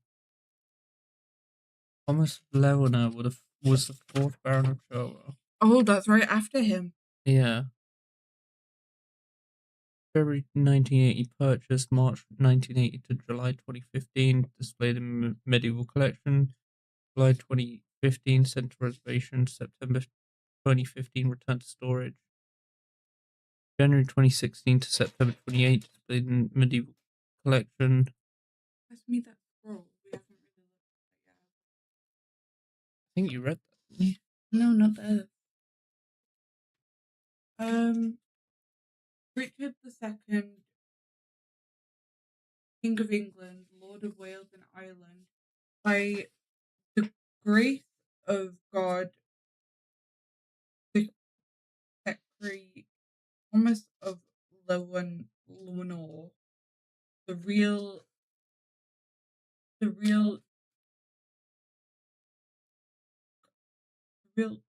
son of Robert Graves, Baron Sherwell, will all honor dignities and glories therein. To name Thomas Graves a bastard is to be holden in royal contempt for Squandry. Squandry. No, it's Slaundre. Slander. Slander. Oh, so he didn't like being called a bastard. Well, for slander, this guarantee with request of Robert Graves, Baron Sherwell, to Thomas Graves, to succession to the barony of Sherwell after the firstborn son of Robert Graves, Baron Sherwell, namely Henry Graves, look upon this decree. We have caused these letters to be in patent. Witness ourselves upon the foresight of Yule in year 1378 of your Regnan, Richardus Angli.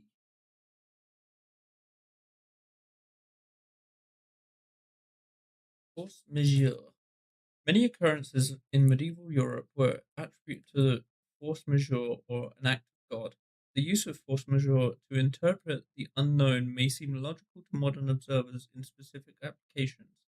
Germ theory was not well understood at the time, so naturally, a man dropping dead with no apparent symptoms was God's will rather than an invisible pathogen. However, this mindset extended beyond simple unexplained phenomena, both from a leading voice in the study of medieval ontology says acts of God were self-determined prophecy. God had the power to grant life and take it away.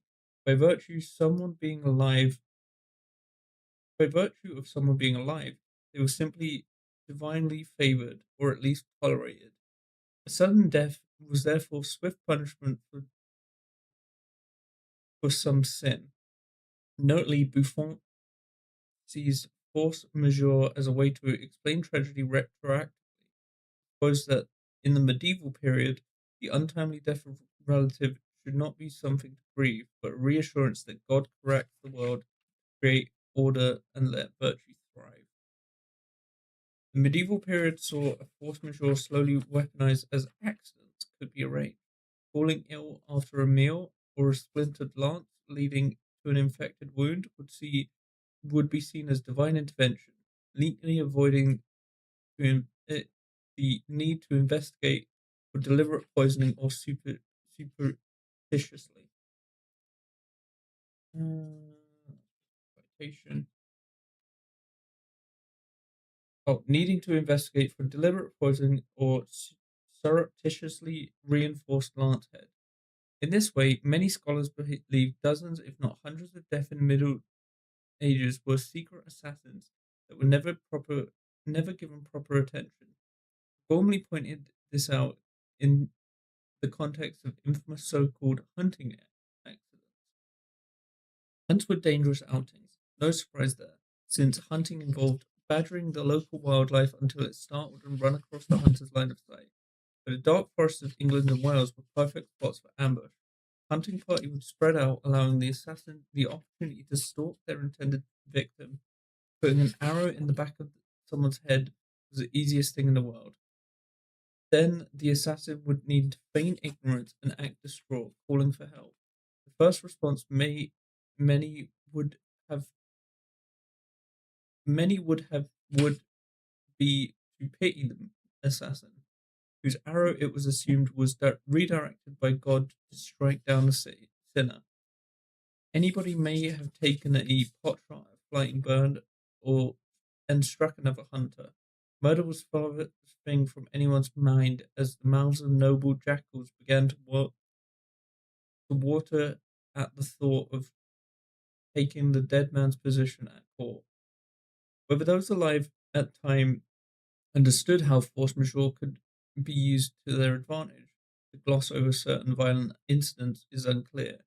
It is probable that cynical nobles with disdain for religion saw through force majeure, but as this was class already disposed to murdering their enemies with little regard to piety. Such murders may have occurred regardless of noble, if the noble relied on or simply stumbled into the veneer force majeure in their schemes. So this is basically saying that a lot of what could have killed him could have been played off as an accident. Well, yeah, I've read a lot of things that could kill him while you were reading that. So this is saying the Duke sent someone to kill Sherwell. Yeah.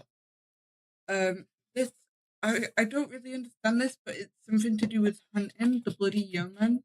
Yeah.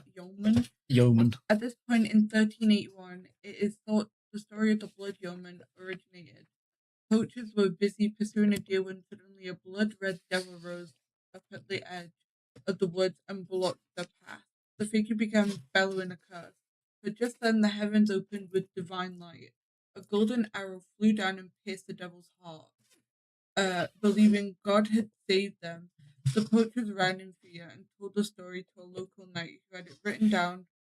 Locals recounted the story of the bloody yeoman for years as warning against the poacher. But that's reciting when he got shot in the heart. Yeah. This. And then this says there were traces of poison in the oats, but the traces of poison weren't strong enough to be lethal. So whoever was caring for him at the time was trying to kill him. We've got like 5 different ways that he could have died. So many people were out for this man, and I understand why, because he was a bastard. Not a bastard, literally. Like, he was a cunt. I've been trying to, like, look at things we have. Oh, the bow. That's Lambert's bow. This note is from Ingrid, who tried to poison him. I think she's the one that tried to poison him. Congratulations to the man who saved my life.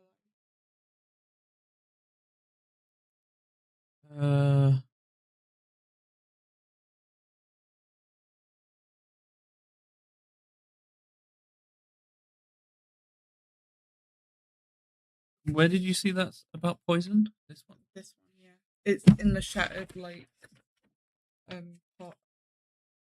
DNA samples. Dated 1382, yeah.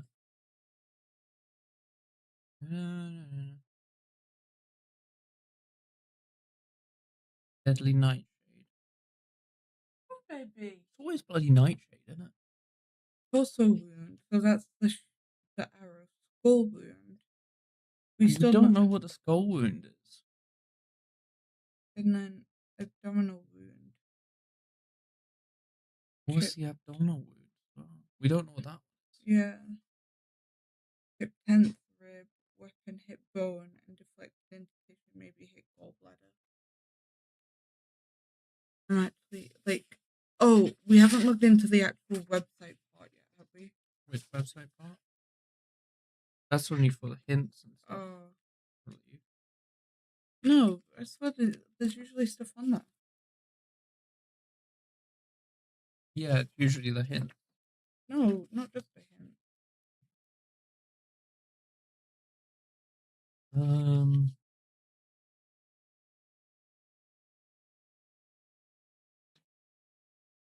We haven't read this either, I don't think. No, we haven't. You can read that out. The Sherwell Castle excavation team, care of Giselle Evans. My assistant brought your query about the staff of St. Rowena to my attention. Our parish records from the 1300s are rather scattered, and as such, it took some time to uncover any direct references. St. Carlo operated in tandem with his partner Abbey during this time, and some petty rivalries kept the bishop and abbot from consolidating their records. Fortunately, one of the young priests took a liking to the task and eagerly reorganizing all the paper records that had survived throughout the ages.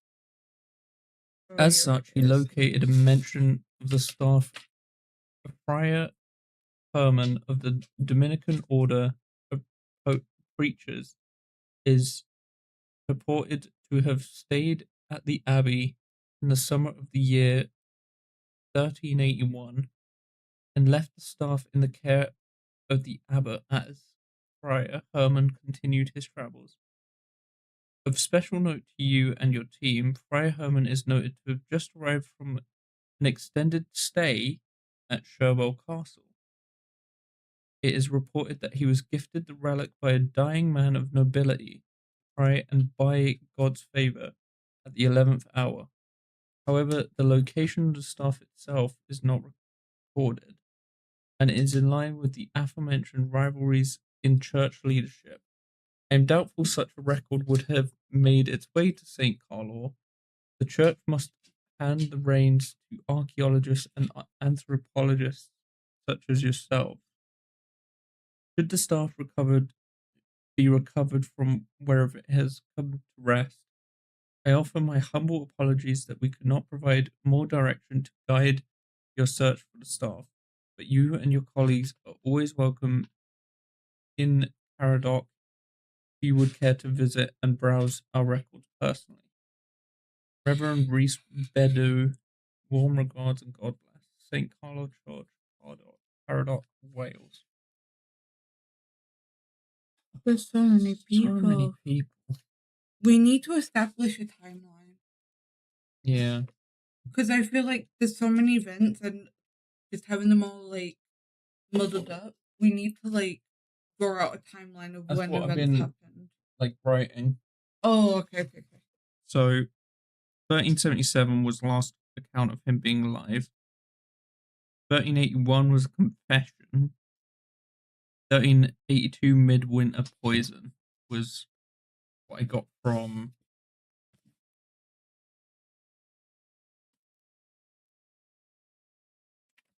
this note, I believe.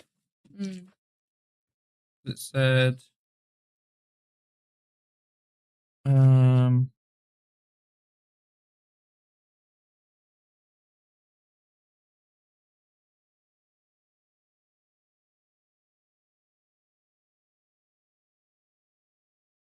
I won't lie, I'm a bit stumped.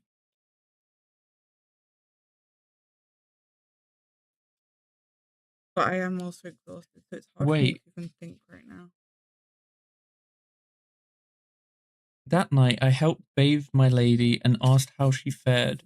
Her answer was strange, and she assured me I would be safe with her. She faced away from me so she could not see my face become hard with conviction. The wound the brooch left in the Baron is now infected. I refuse to brew a remedy of herbs. Perchance he shall die. As you know, I cannot join you, dear Penelope.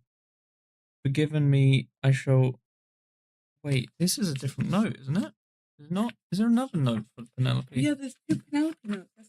I don't think we've read this one then. In my hand.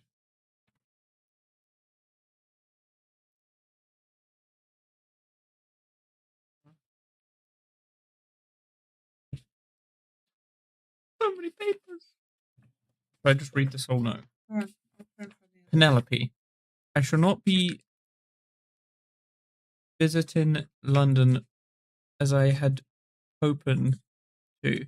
My Lady Matilda had a bitter quarrel with the Baron, and I must stay for am remaining to attend her. Speak not of what I share with you. I heard the quarrel, and me lord and lady knowed not. They did stand in the kennel and quarrel as I hid outside. She, milady, was furious with that the Baron had adopted his D-word, Thomas. Bastard. Yep. The Baron was Borty and said he was what? be a sorty, something like that. Oh, fuck's sake. It's my fault. I'm trying to sort things out. Oh, I see it. Luckily, it's a funky colour.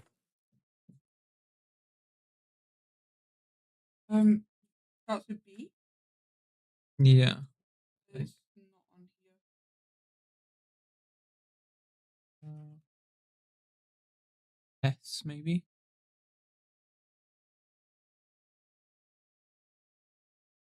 Show me what I'm looking at. Saughit.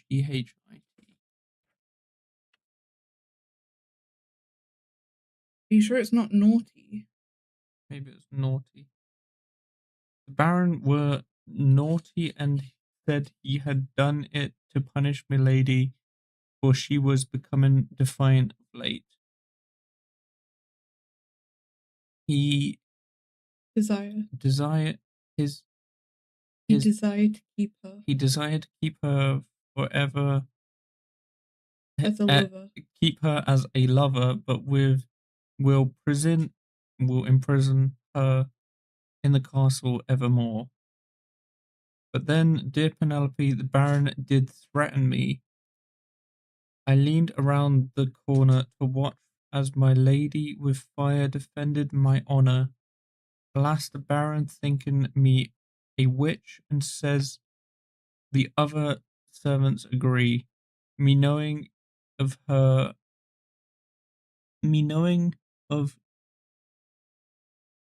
herbology is mistaken for alchemy, and me and my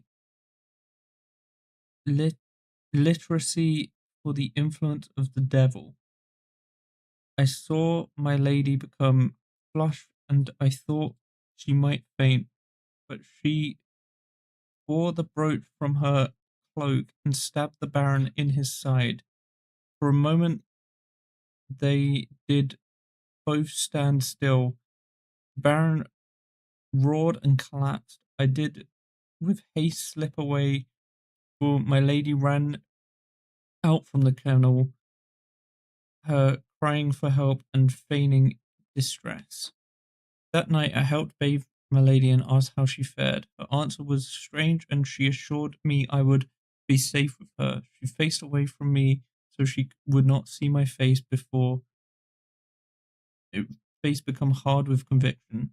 The wound the brooch left in the Baron is now infected. I refused to brew in a remedy of herbs. Perchance he shall die, as you now know. I cannot join you, dear Penelope. Forgive me. I shall visit on another occasion. So that's the abdominal wound. Is that what killed him? Well, she said Ingrid said she hoped it kills him. Yeah, but when we... But the thing is, that's such a... Is it not that one or that one? Because, like, that's such a big... For a brooch.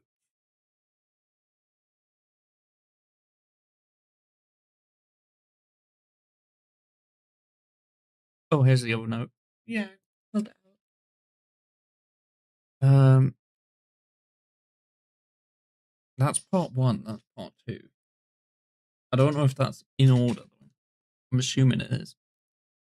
How long since I last saw you? I will try to visit soon. I had shapen that today I might ask Sir Lambert if he will plead with the Baron on my behalf to allow a short absence to see you.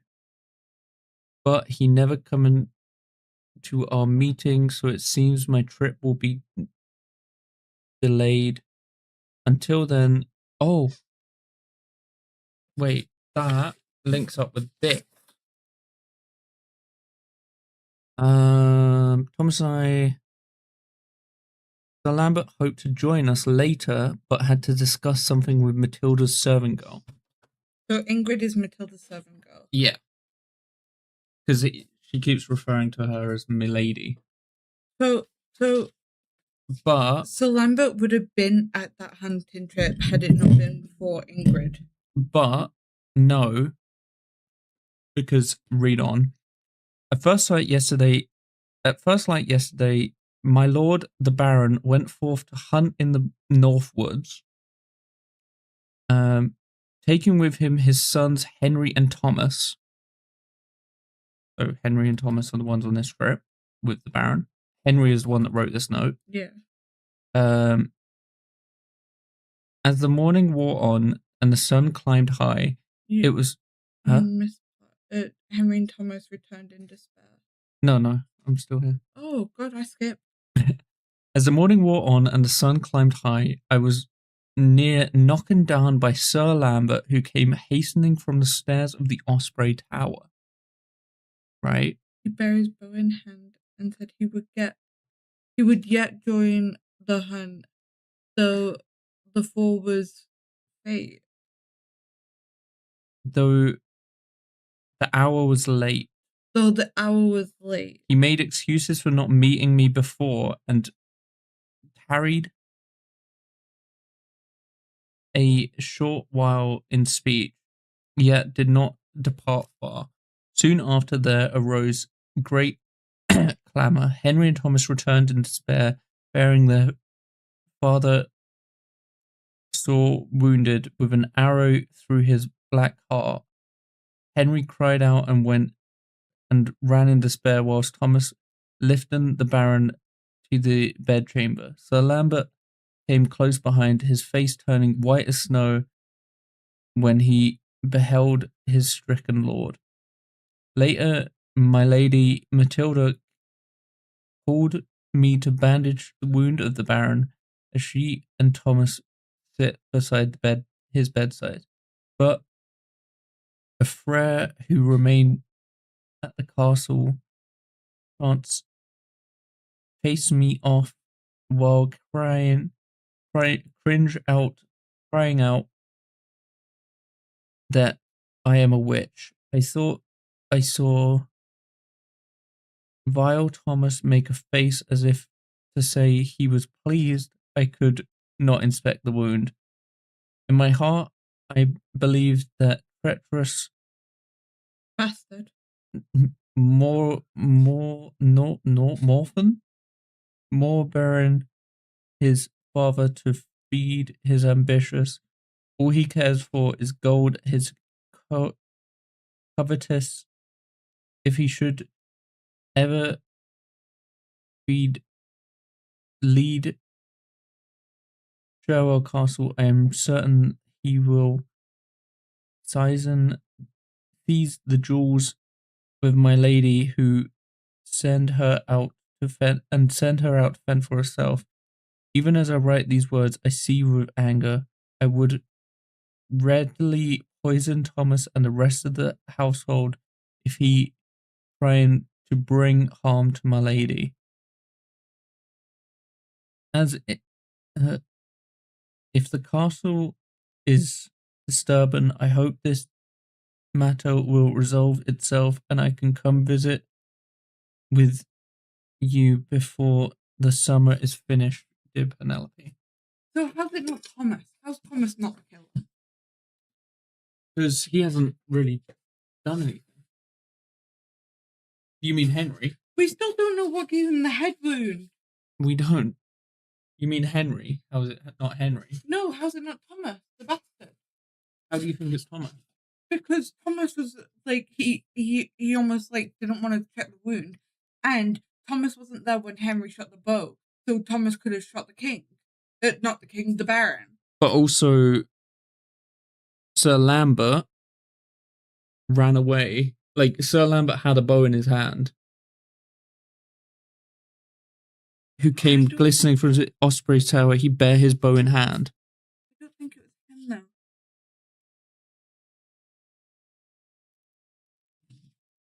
Because the Baron and Sir Lambert got along. Yeah, but he was jealous of the Baron.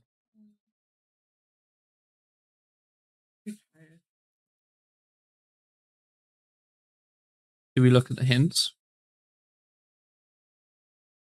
Yeah. What's wrong with her? She's probably just got some like crumbs in her. This is the brooch that infected the wound. And Matilda stabbed him.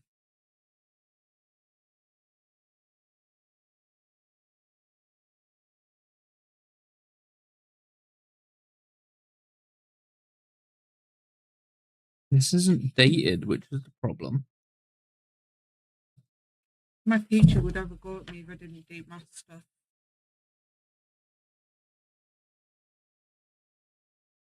I can't concentrate with that. Do you want to turn her off?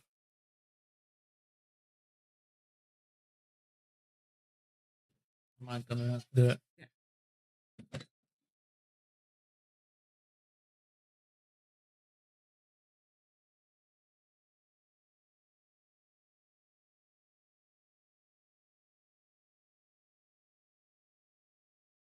Right.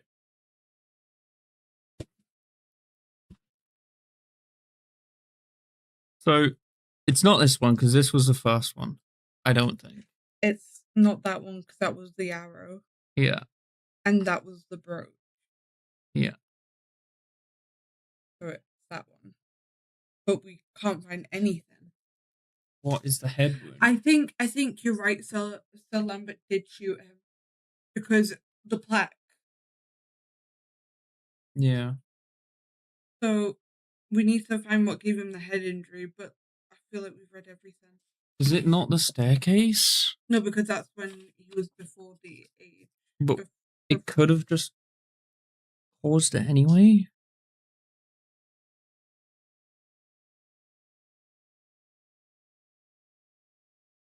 It could have also been poison.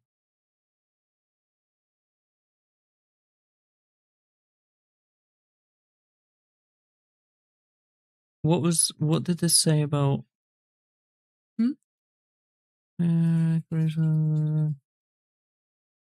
Josh fell down the stairs. Immediate tower show classes.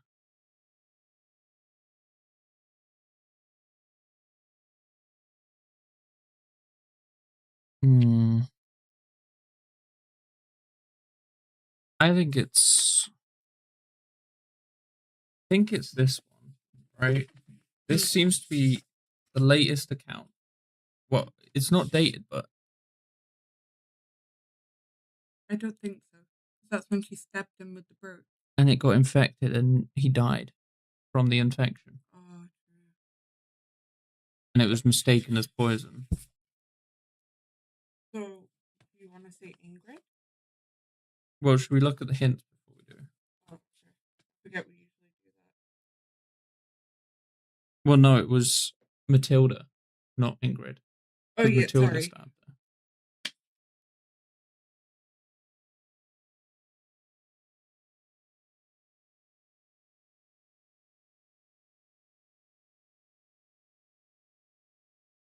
Okay, so establishing a timeline. The crux of mystery behind Robert's grave is when he died. No record pinpoints the death. Check the Encyclopedia of English. What's that? The thing where it tells you he fell down the stairs when he was younger. Little portrait on it. Does it give us dates? Lived late 13th century to mid 14th. That's someone else. Oh, the Grey Roger, first Baron of Return. Oh, lived 14th century to late 14th.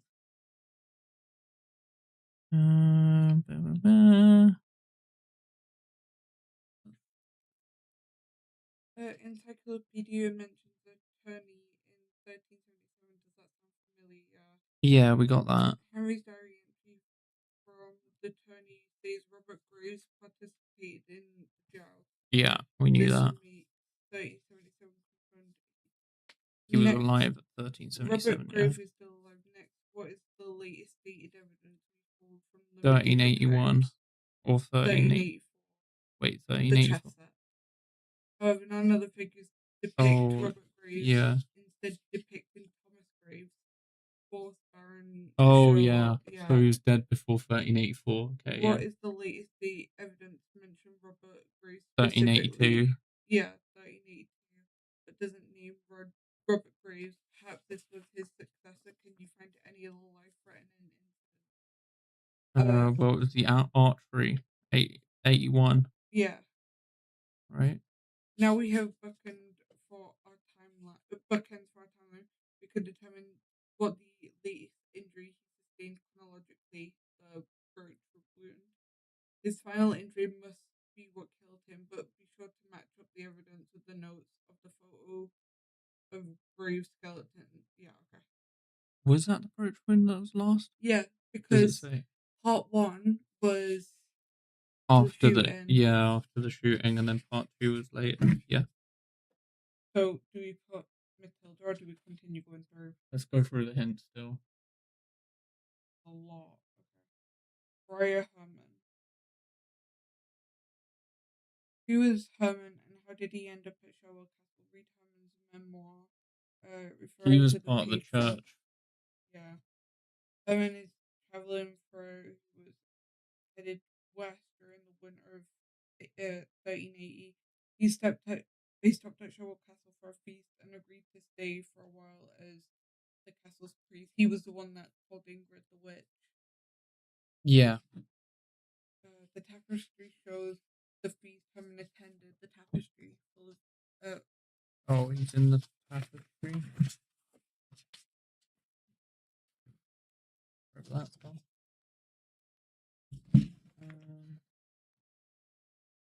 I think we got it. I want to be certain. yeah, I don't like losing. Your hands are freezing. It's cold. This is why I'm terrible at Minecraft. Wait, is that it? Yeah, that's it. Freya Herman, I think, is in another thing. He's on the QR code. Yeah, wherever that's gone.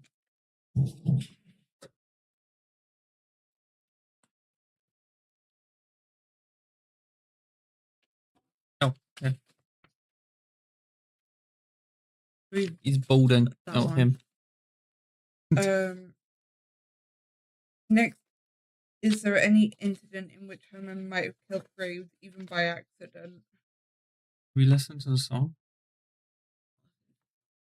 The killed him by accident is when Ingrid could have looked at the shooting wound, but he was calling her a witch because she was using herbology. Maybe, yeah. Graves was shoved and took a severe blow to the head. Does this wound sound familiar? In the description of the chapel, the guidebook says, "Oh, we didn't actually read the guidebook." The guidebook says Graves fought with Freya over a religious relic during the winter storm, so he got hit with a religious relic on the head. When was that? Yeah, we might have missed that.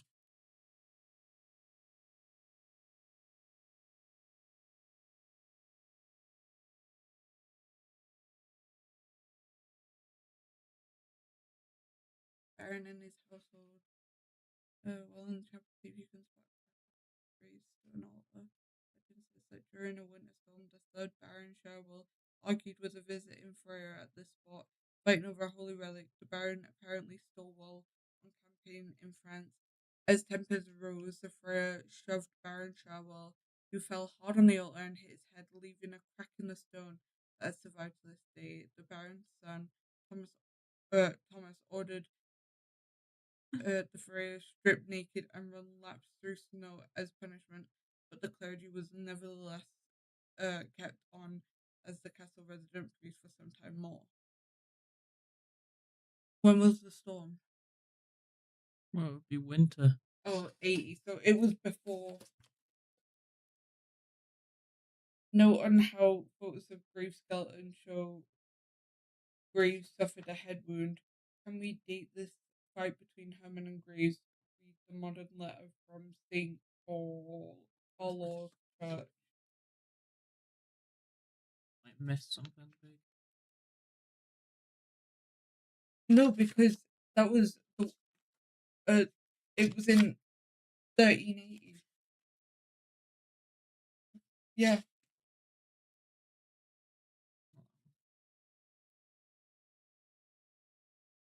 Yeah. Yes.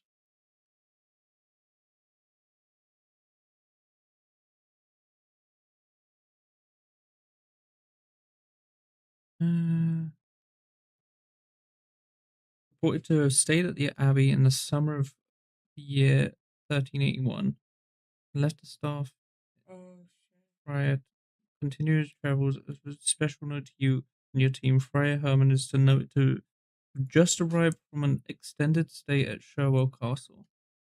Wait, no, so it was before. Fortunately, one of our young priests took a light into the task, eagerly reorganizing all paper records that have survived throughout the ages. As such, he located the mention of the staff. A Friar Herman of the Dominican Order of Preachers is purported to have stayed at the abbey in the summer of the year 1381 and left the staff in care of the abbot as the Friar Herman continued his travels. Of a special note to you and your team, Friar Herman is noted to have just arrived from an extended stay at Sherwood Castle. Does that mean that he's just come back from Friar Castle at this point? I don't think it's him. I don't think it's Yeah, I think it means that he's just come back in the summer of 81. yeah, so it's not him. Yeah. The Lambert Harcourt. I think you might be right. Right. I think it might be Sir Lambert.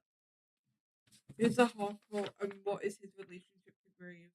He was the one that saved Graves' life by Yeah, jumping in front of an Harcourt arrow. is a loyal follower of Graves, going so far as to save his life. Do we know what Harcourt looked like? Studied the tapestry photo.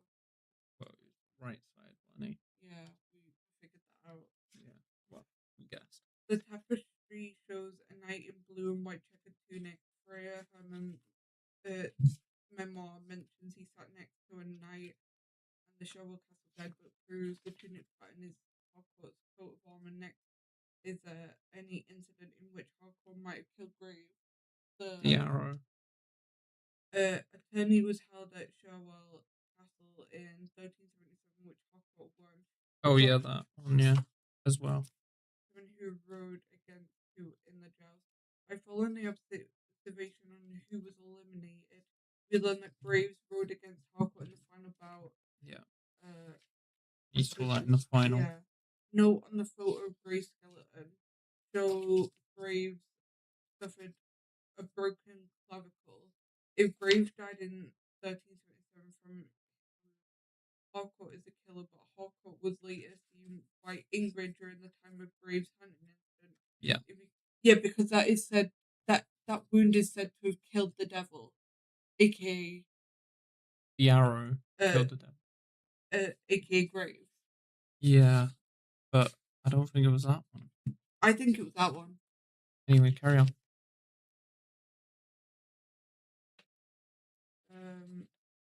Lady Matilda. Who is Matilda and what is her relationship to Graves? We figured that out.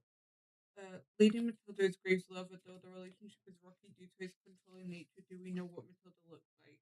The woman and the... Yeah. The noblewoman seated at dinner is likely Matilda, as Hammond's memoir mentions Matilda's handmaiden is seated at the far end of the table next to where the nobleman is sat. Next, does Matilda have a moat to kill Graves? Yeah, he's secretly falling towards her. And killed a dog, I think. Ingrid's letter and Hammond's memoir both mention Graves confined Matilda to the castle to punish her. Ingrid also describes Matilda stabbing Graves in the side with a broach. Is there any evidence this stabbing took place? Yeah.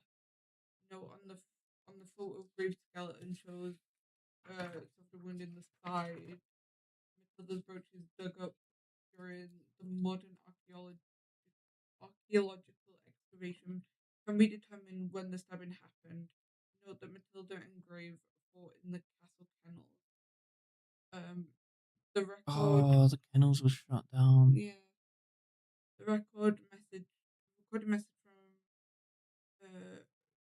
confirmed the kennels were demolished autumn 1379, so it couldn't have been the brooch. Yeah. If Grave died sometimes earlier than the autumn of 1379, yeah, it's not Matilda. It's I'm like 99% sure it's a Lambert. We need to check Henry. Yeah, I'm checking him now. Henry Graves is the son of Robert Graves. Do we know what Henry looked like in the tapestry? Yeah, we guessed it's the one to his right. Yeah. Tapestry shows a nobleman in blue and black tunic. Freya Herman's song poem mentions Graves sat in the centre and his two sons on either side. And Shovel guide proves that the tunic. Okay, yeah. Next, is there any incident in which Henry might have killed Graves? The hunting. In the translation of Confession to Herman, Henry admits to shooting his father with a bow and arrow during the hunting accident in summer 1381. He doesn't have proof he fired the arrow that hit Graves, but is convinced he's guilty. Does this wound sound familiar? Note on the photo of Graves' skeleton shows Graves suffered a narrow chest wound. If Graves died in 1381 from the chest wound and Henry's confession is true, Henry's the killer. If you've covered all bases and you're stuck, oh, What's the final hint? I don't think it's Henry. I think it's Lambert. yeah, I also think it's Yeah. Final hint. Do not proceed unless you have read all of the others. Okay, whatever. When did Graves die? 1382, right? Between 81 and 82. Yeah. Graves was last seen alive in 81 and 82. The evidence is in favor of 1382 is a minstrel's ballad quoted in newspaper clipping from the Upper Thames Herald. Yeah. This mentions the Barrow That's right. I saw Tower it. Showell, but doesn't give a name. Was this Robert Gravewell? Robert Graves. The ballad describes the Baron as but one full year since lordly made, and since we know Graves was Oh, he died in like 81, but this is Thomas that they're talking about in here. Which incident occurred in 81 that would have killed him? The arrow. Yeah, in translation of Henry's confession to Herman, dated summer 1381, he describes a hunting accident in which Graves was shot in the chest with a bow and arrow. This matches the chest wound from note on the photo of Graves' skeleton. Is there any additional info on the hunting accident that can help us uncover? Yeah, it has to be Lambert. Yeah, Lambert shot. During the hunting accident, Lambert was missing, meant to be going to talk to what's her face, but didn't. Well, during the hunting accident, the second part of translation of Henry's confession mentioned that Robert Graves wore Thomas's armor to keep warm. The armor was emblazed. How do you say that? Emblazoned. With Thomas's coat of arms, which had red background and which shows damage matching Graves' arrow wound. From a distance, anyone could mistake Graves for Thomas. So, did anyone have motive to kill Thomas? Lambert tried to kill Thomas because Thomas wanted to steal the throne, or steal the castle. Graves' letter to King Richard shows Harcourt hated Thomas and believed he had lied to his parentage to infiltrate the Graves household. He lied about being a bastard. Yeah, because the thief say that he wasn't actually related. Should I just put it in the answer then? Yeah. What's the name? Sir Harcourt Lambert. Sir Lambert of Harcourt. Don't know what it's required.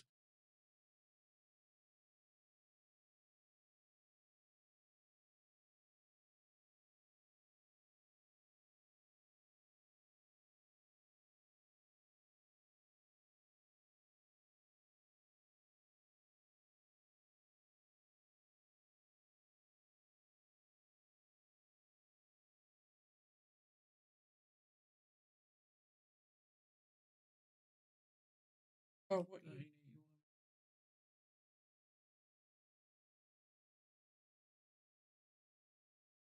Arrow.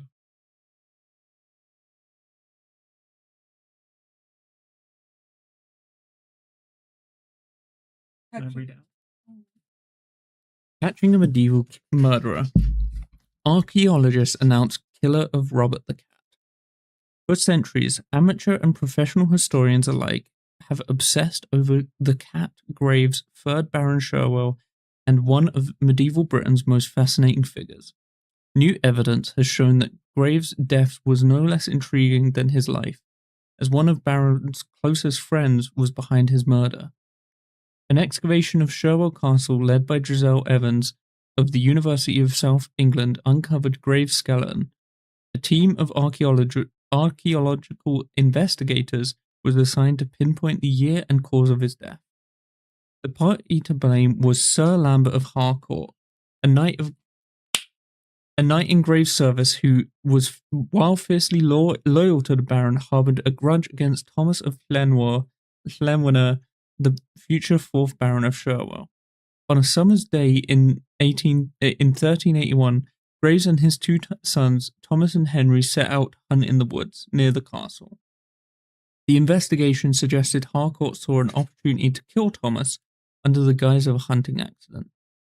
Harcourt ascended one of the towers of Sherwell Castle and took up a vantage point where he could shoot at the hunters with a bow and arrow.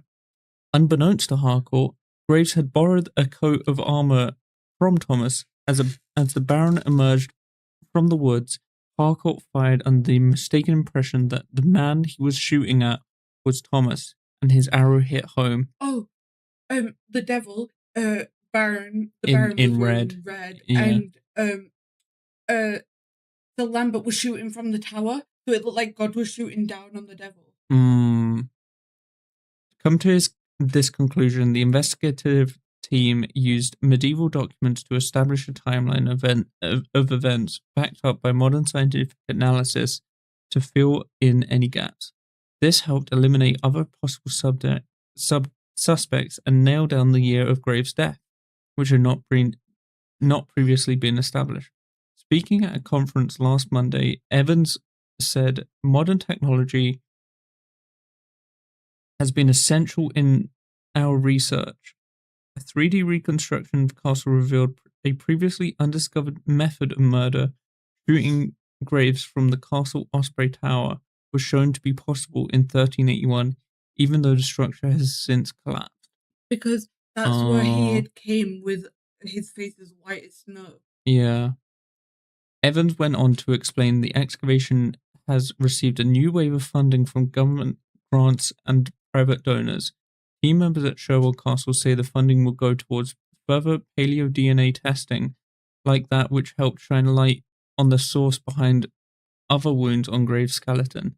Already, Evans was able to identify the 9 fabled life-threatening events that Robert the Cat, his moniker. 1. Tumbled down the castle staircase. 2. Kicked in the chest by a mule. 3. Nearly shot by a French yeoman. 4. Nearly drowned in River Sherwell. Yeah, we knew about these. 5. Attacked by embittered squire. 6. Violently unhorsed in a joust. Yeah. 7. Cracked skull from a celestial scuffle. From Friar. Yeah, from the friar. 8. Stabbed by an enraged lover. 9. Slain by Sir Lambert of Harcourt. The course of the investigation also saw the resolution of a rash of thefts from the excavation. Sherwell County Constabulary has arrested Bartholomew Spencer, a member of the excavation staff, for theft and resale of several artifacts. Oh yeah, that was like the B plot. Yeah. The Sherwell Historical Volunteer Club, who maintains Sherwell Castle as a tourist destination, has vocally complained about not receiving a share of the research funding. A representative from the University of South England commented that the club will receive several key artifacts after the excavation is complete as a sign of goodwill, including a medieval brooch and Harcourt's bow, which was used to kill the Baron himself. Slay. Slay! How long did that take us? 2 hours and 21 minutes. Not bad. Basically, like 2 hours and some change with all of the different, like, stoppage.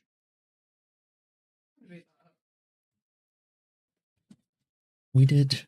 I'm pretty sure within like a 5-minute span, we went from pure confusion to like, oh, it was. It's always the way with these, isn't it? Like, there's like all of it just pieces together eventually. Yeah, because there's so much details and evidence. Like, I'd say that we could have got that without the hint. The only one that I guess the one thing that we had was we weren't sure if it was. Yeah, but I think it just solidified in our mind that it was a hunting incident. Yeah, because I think reading the hints just helped to establish that timeline a bit better. Yeah.